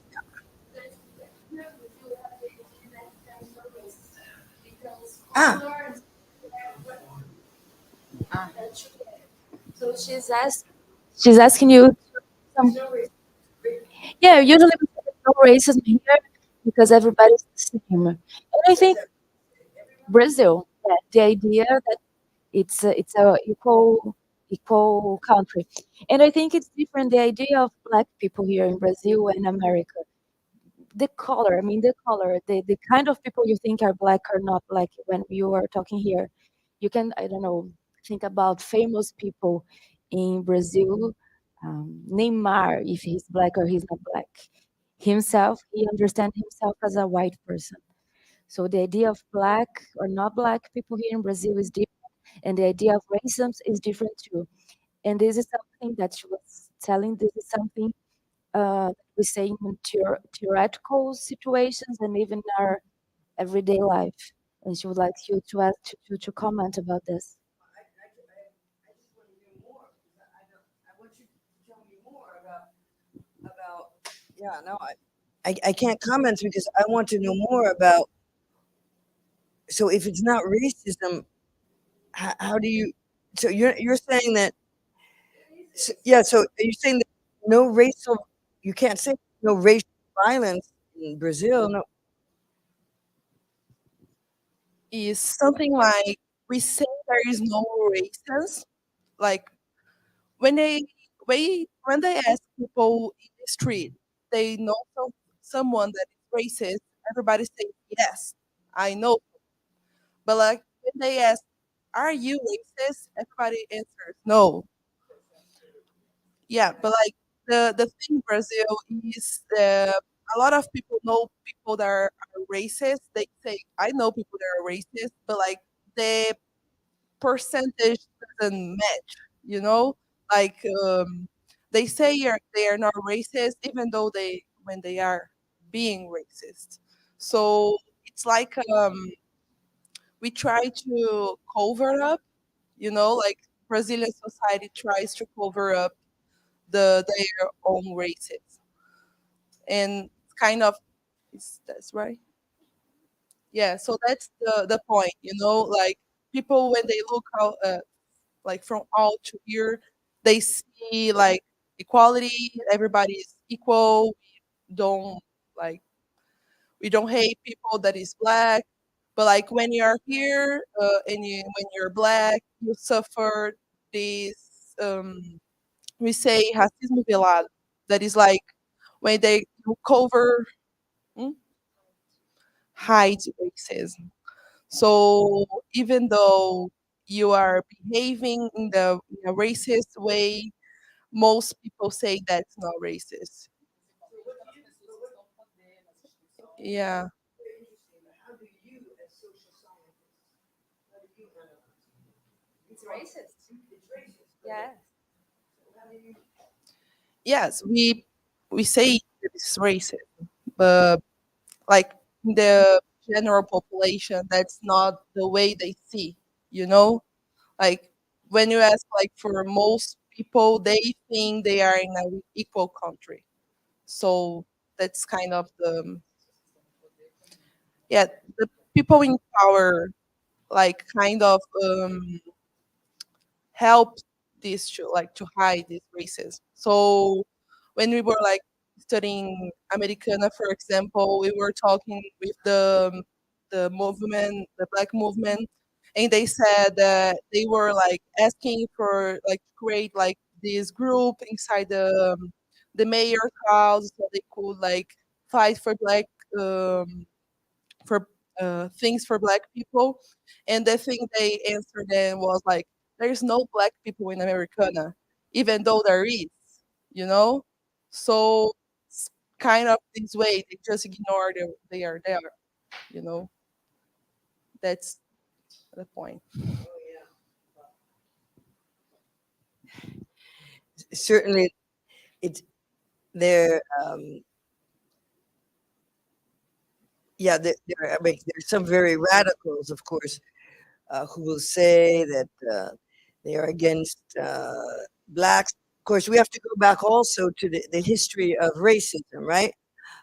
Remember that in the 19th century, part of colonialism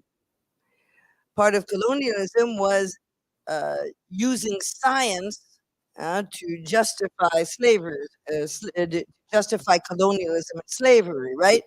These wonderful scientists who were proving, it's like Nazi Germany, right? Showing that the brains of these people were smaller and that they were a different race. We know that race does not exist from a biological point of view, but the scientists who were showing that colonial people were inferior and that blacks were not humans and that science was used. So racism was actually justified from a scientific point of view. And so women as well, right? Women did not have the right to vote because women were, did not have the same intelligence. We know that, right? That's obvious. And so, um, uh, now in the United States, yes, okay, I think I know the answer to your question is that um, in the United States, the political right does the same thing. Yes, exactly. Uh, the political right, the Republicans use the expression America should be a colorblind society. A colorblind society. To be blind to color. We should not see color. They say affirmative action is racist.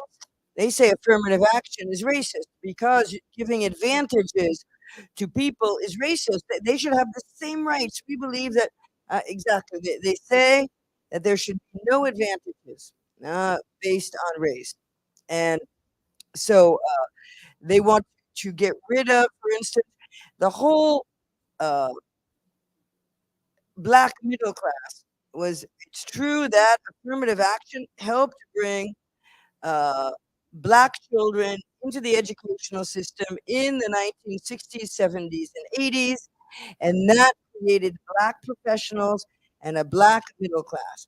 As of the 1980s and 90s, the political right took their revenge. They went to the courts to prove that this was racism against whites, and now today there are no more quotas in universities. However, universities are allowed to take race into account when accepting individuals. That's to say, universities, because universities in the United States are very selective, very expensive, and there's a direct relationship between. Uh, I don't know if I forgot it or if I was on the slide. I think it was on the slide. Maybe I didn't read it. So there's a direct relationship in those countries between the level of education and the employment afterwards. But for blacks in the United States, university educated blacks who have university degrees earn more than 50% less on the average than whites with no university degree. It's incredible. It's incredible. So even getting a university degree, because we didn't have time, you can't say everything. But yes, the racism has really not improved that much in American job market. The studies show that that when you give a CV to get a job, names that sound foreign, or sound Arabic, or sound black, or sound foreign. There's still racism against those people who, to get an interview, to get jobs. The racism shows that people have, racism against jobs, racism against getting a home, racism against getting loans from a bank to buy a home. So this racism still exists, but and all the studies show. But Republican or conservative politicians, because in the Democratic Party there are also many conservative politicians. Conservative politicians say no racism or whatever. And then in the universities, because it's still, despite the racism, it's still the way to the social ladder is getting a university degree. Universities are very selective, and they cannot have a quota. And before they said 10% or 50% blacks. That is illegal. But universities are allowed to have certain preferences when accepting students.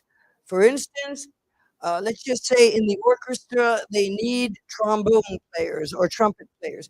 They can give a preference to a musician or to a sports, right? To someone who does sports. It's a preference. They cannot, they have to have also the good results, right? And so they say there is a reference, which is racial diversity.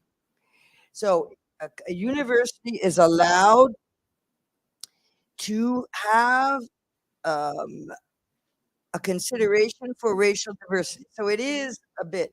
So there is some affirmative action, but the conservative politicians say no. Affirmative action is racism, and we have a colorblind society. We don't see colors.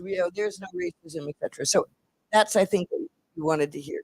Yeah, they use that argument, but I mean, racism. Many racism is look at President Trump, right? He used that racism. You have to say that a lot of the racism came out in the public because of the Obama presidency. Yeah, because there was this black president, that all of these racists and the racist organizations came out again and got so violent and massive hate. It's true.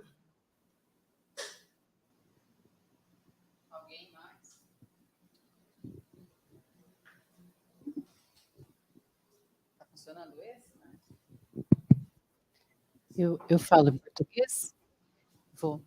É uma dúvida, mas pensando em continuar talvez o debate, né? Na França, a professora me corrija se eu estiver errada, a questão do Uber, né, ela está sendo regularizada, né? Então existe acho que uma proposta, né, de um salário mínimo para os motoristas de Uber. Não tem algo desse tipo que agora nesse momento está em discussão, em andamento.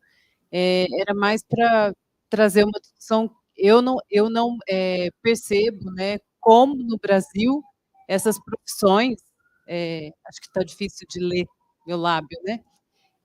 Se no Brasil a gente conseguiria regularizar a questão, por exemplo, do Uber, né, trazendo no mesmo exemplo. Então, a questão de um salário mínimo, né, que para esse trabalhador, né, que consiga, então, trazer condições mínimas, né, em relação a essa profissão, a essa classe, né, enquanto na França, né, a professora colocou algumas questões, né, dos sindicatos, dessa luta, né, histórica, que ela é mais consolidada, e aí a professora também colocou esse contraponto, né, que o entendimento da noção da lei no Brasil, ela é muito, talvez, diversa da questão na França, né, da lei, do direito. Estou aqui colocando uma provocação, eu não consigo perceber como que esse tipo de trabalho, né, temporário, conseguiria atingir o mesmo direito, né? Isso é uma questão que eu fiquei aqui durante a apresentação pensando, né, nesse contraponto França, Brasil, né? Não sei se a professora poderia falar um pouco mais sobre isso, nesse panorama francês, né, desses trabalhos temporários, se isso tem sido regularizado em termos de trabalho. Aí uma outra questão é pontual, a gente acabou conversando na hora do almoço, né, de algumas questões aqui da cidade, e também falando da questão do Uber, é muito interessante que muitos dos trabalhadores não residem nessa cidade, né, então, também me trouxe uma outra perspectiva de mobilidade, né, que muitos desses trabalhadores vêm de cidades aqui próximas para, então, se deslocar né, e desenvolver essa atividade de trabalho na cidade. Aí eu fiquei pensando quão mais precarizado, né, isso se torna, né, dessa perspectiva entre cidades, entre relações. Não sei se a professora poderia falar um pouco, é mais para a gente debater, é uma ideia da gente continuar um pouco de uma conversa sobre o que eu percebo aqui em relação à apresentação, não sei se fiquei algumas questões. Ah, ok. Um, because you are the specialist of inheritance. Yes.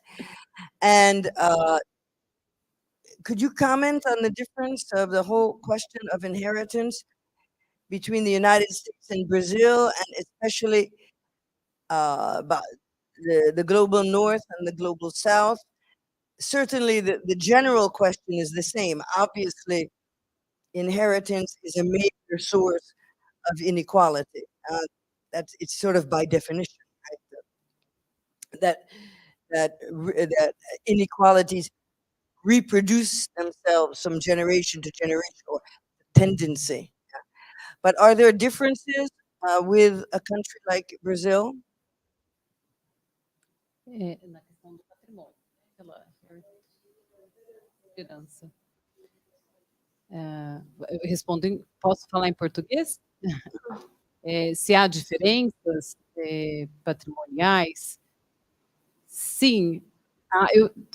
Eu fiquei também pensando sobre a questão, tenho me questionado sobre a questão, por exemplo, né, não só do patrimônio edificado em si, mas do espaço público, né, de como então poderia falar, né, dos bens passados né, entre as famílias, né, entre as gerações, mas acho que pode ser interessante também discutir essa perspectiva do espaço público, né, do significado, dos símbolos, do que se preserva.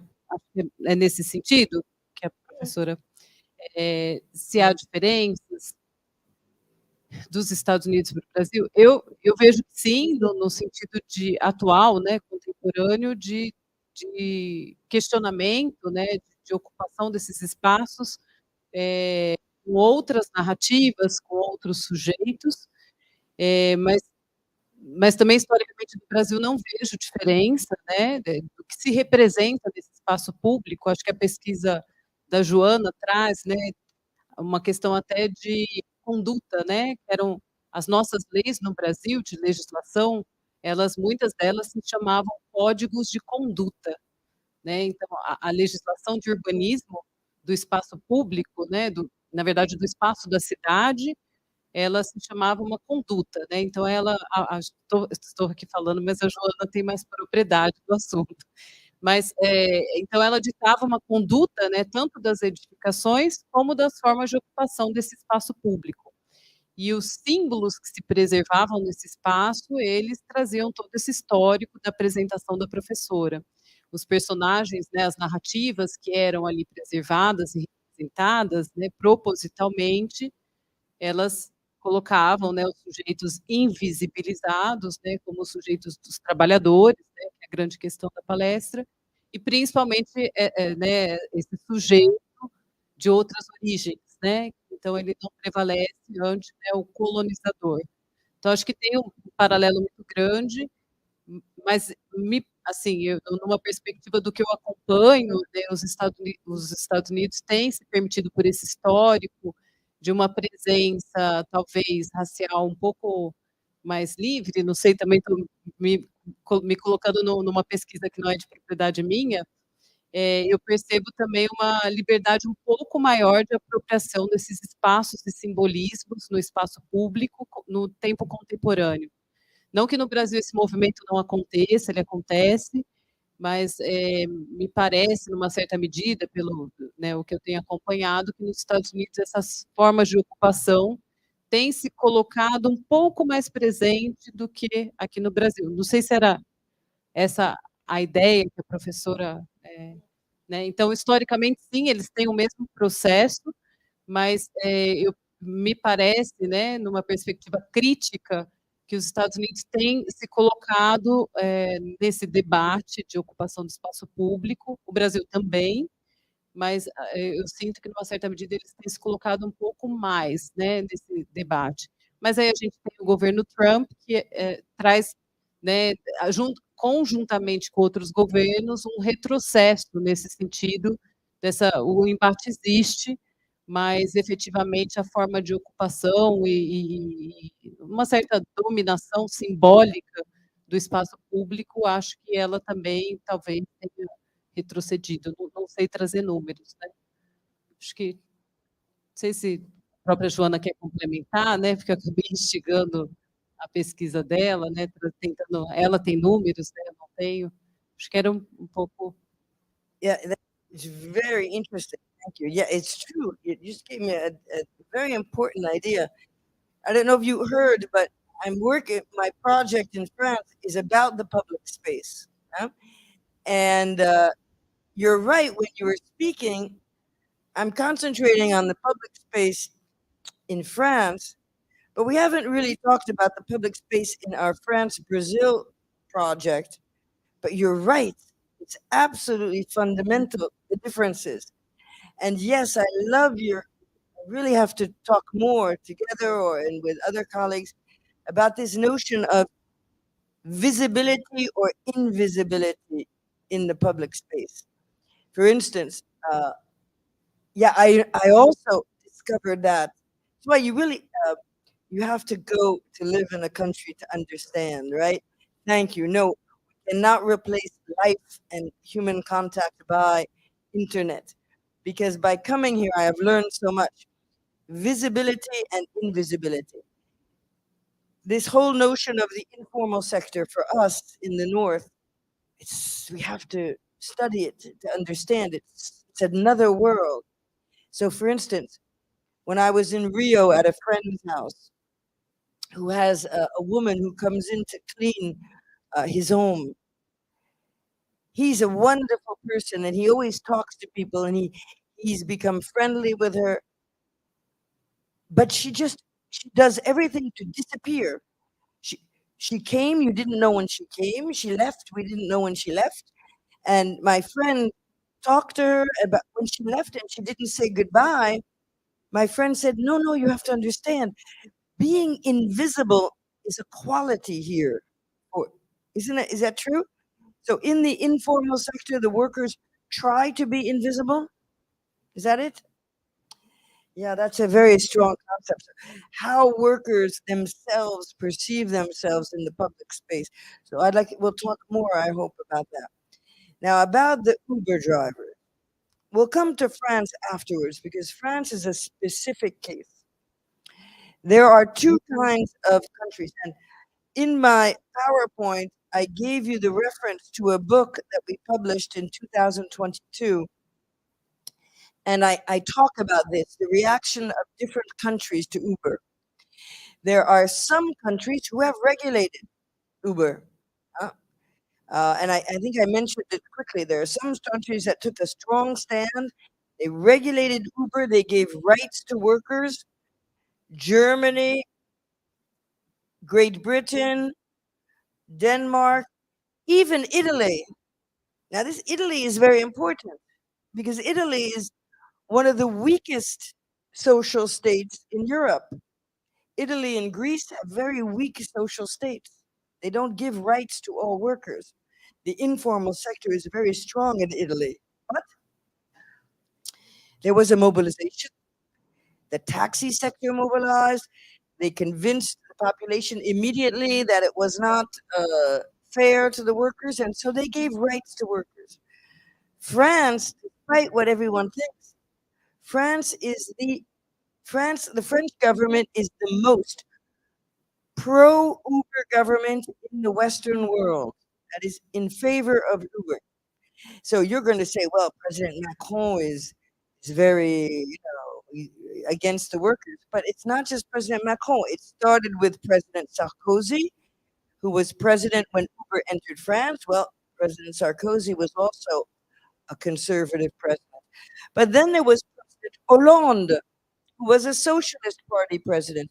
But President Hollande was also for Uber. So the French government, there's an incredible situation in France, which is the courts. The courts have said Uber drivers are employees, salariés.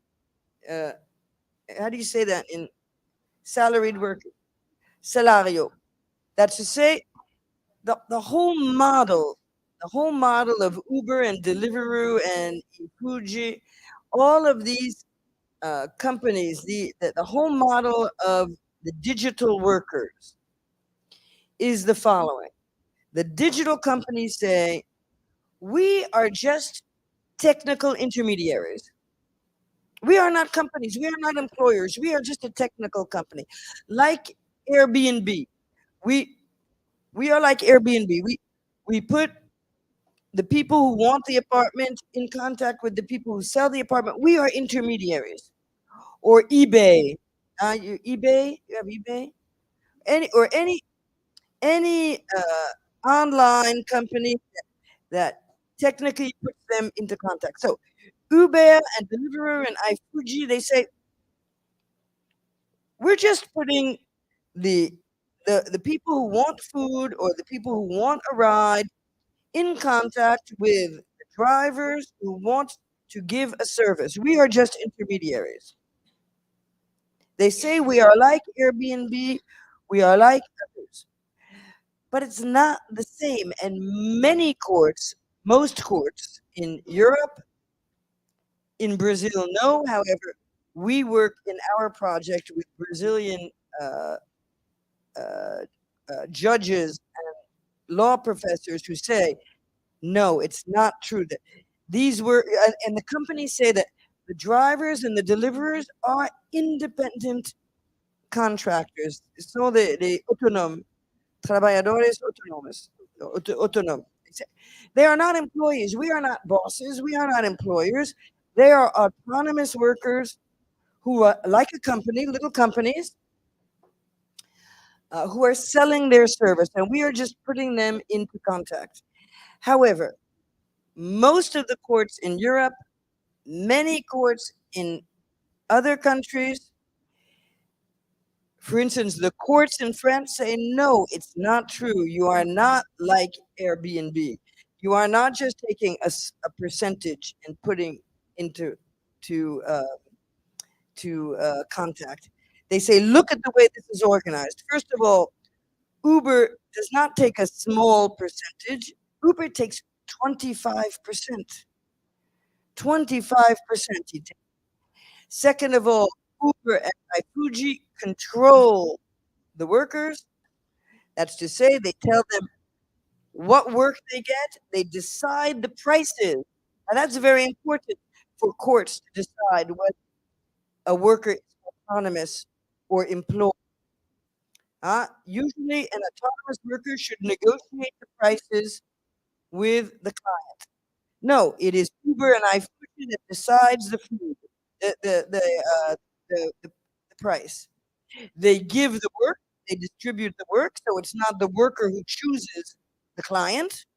They do not have their own independent business. And of course, the famous deconnection. The famous deconnection.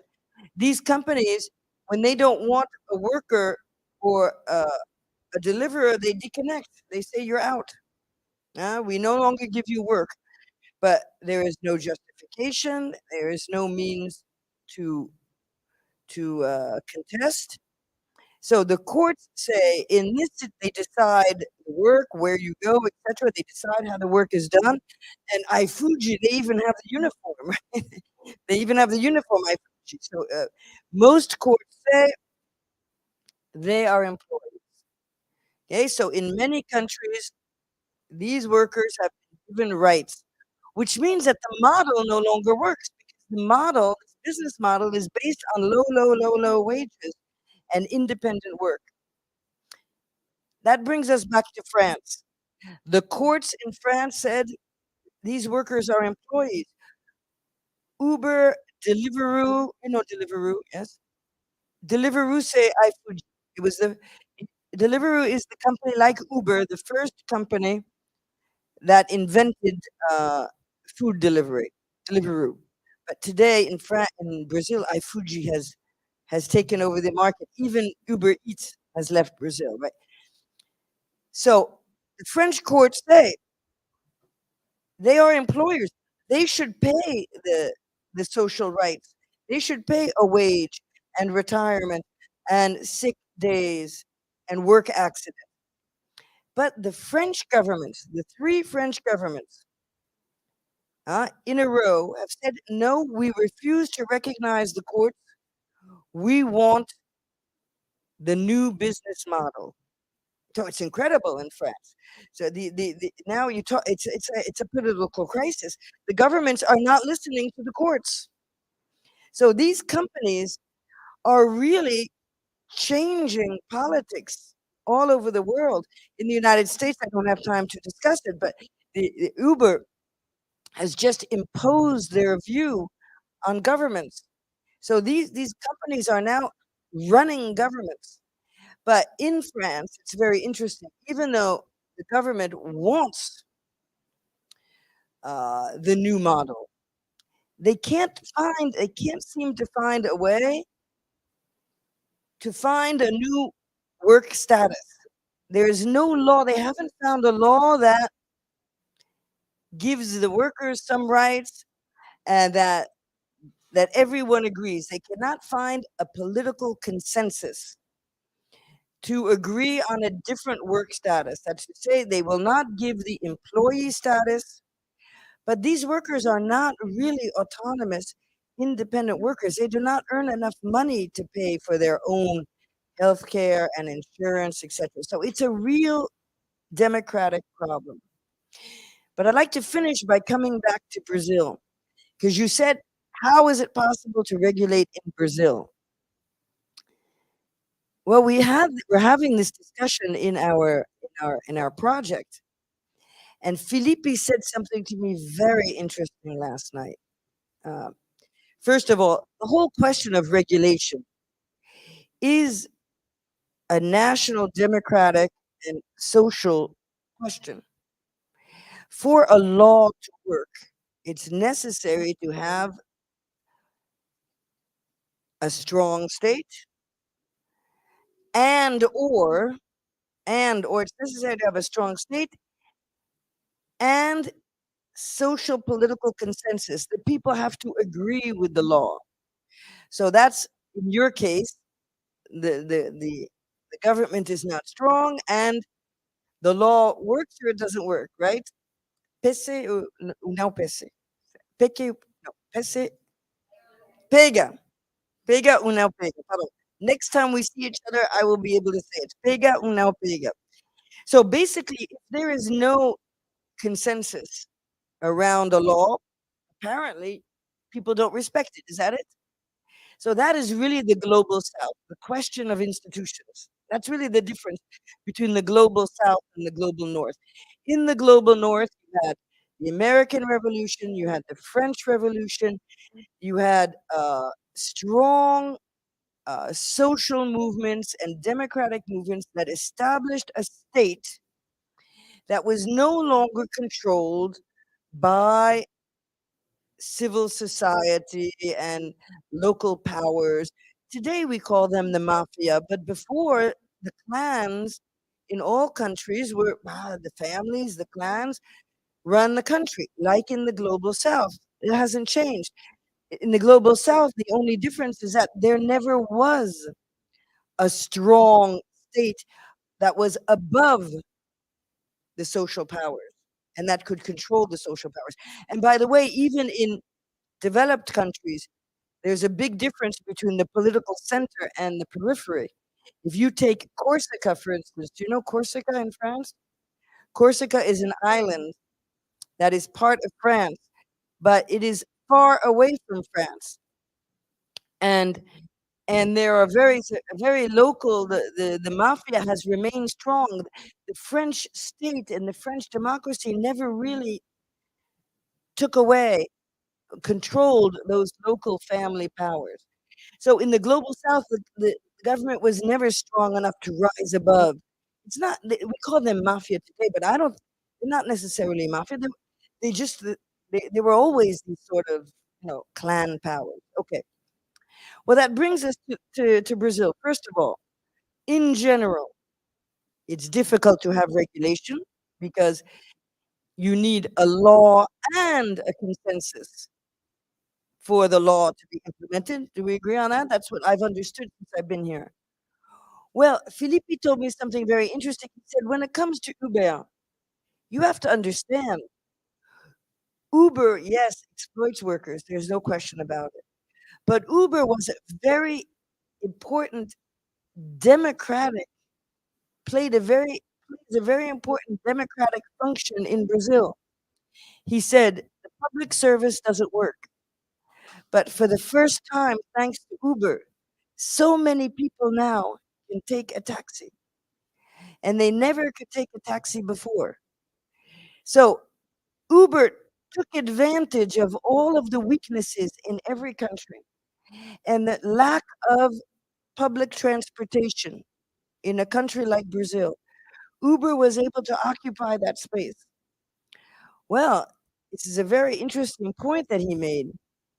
It's going to be very difficult to introduce uh, uma loi que pega, no? For Uber, if all of the people really see Uber as an opportunity to change their lives. What do you think? Yes.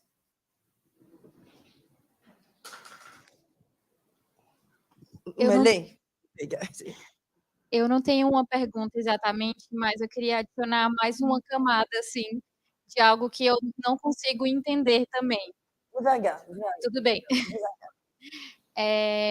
Quando você falou sobre o sul global, falando do sul dos Estados Unidos, eu pensei muito na nossa realidade brasileira, em que a gente tem um sudeste e um sul mais desenvolvido e um poder econômico mais desenvolvido também do que no norte e no nordeste.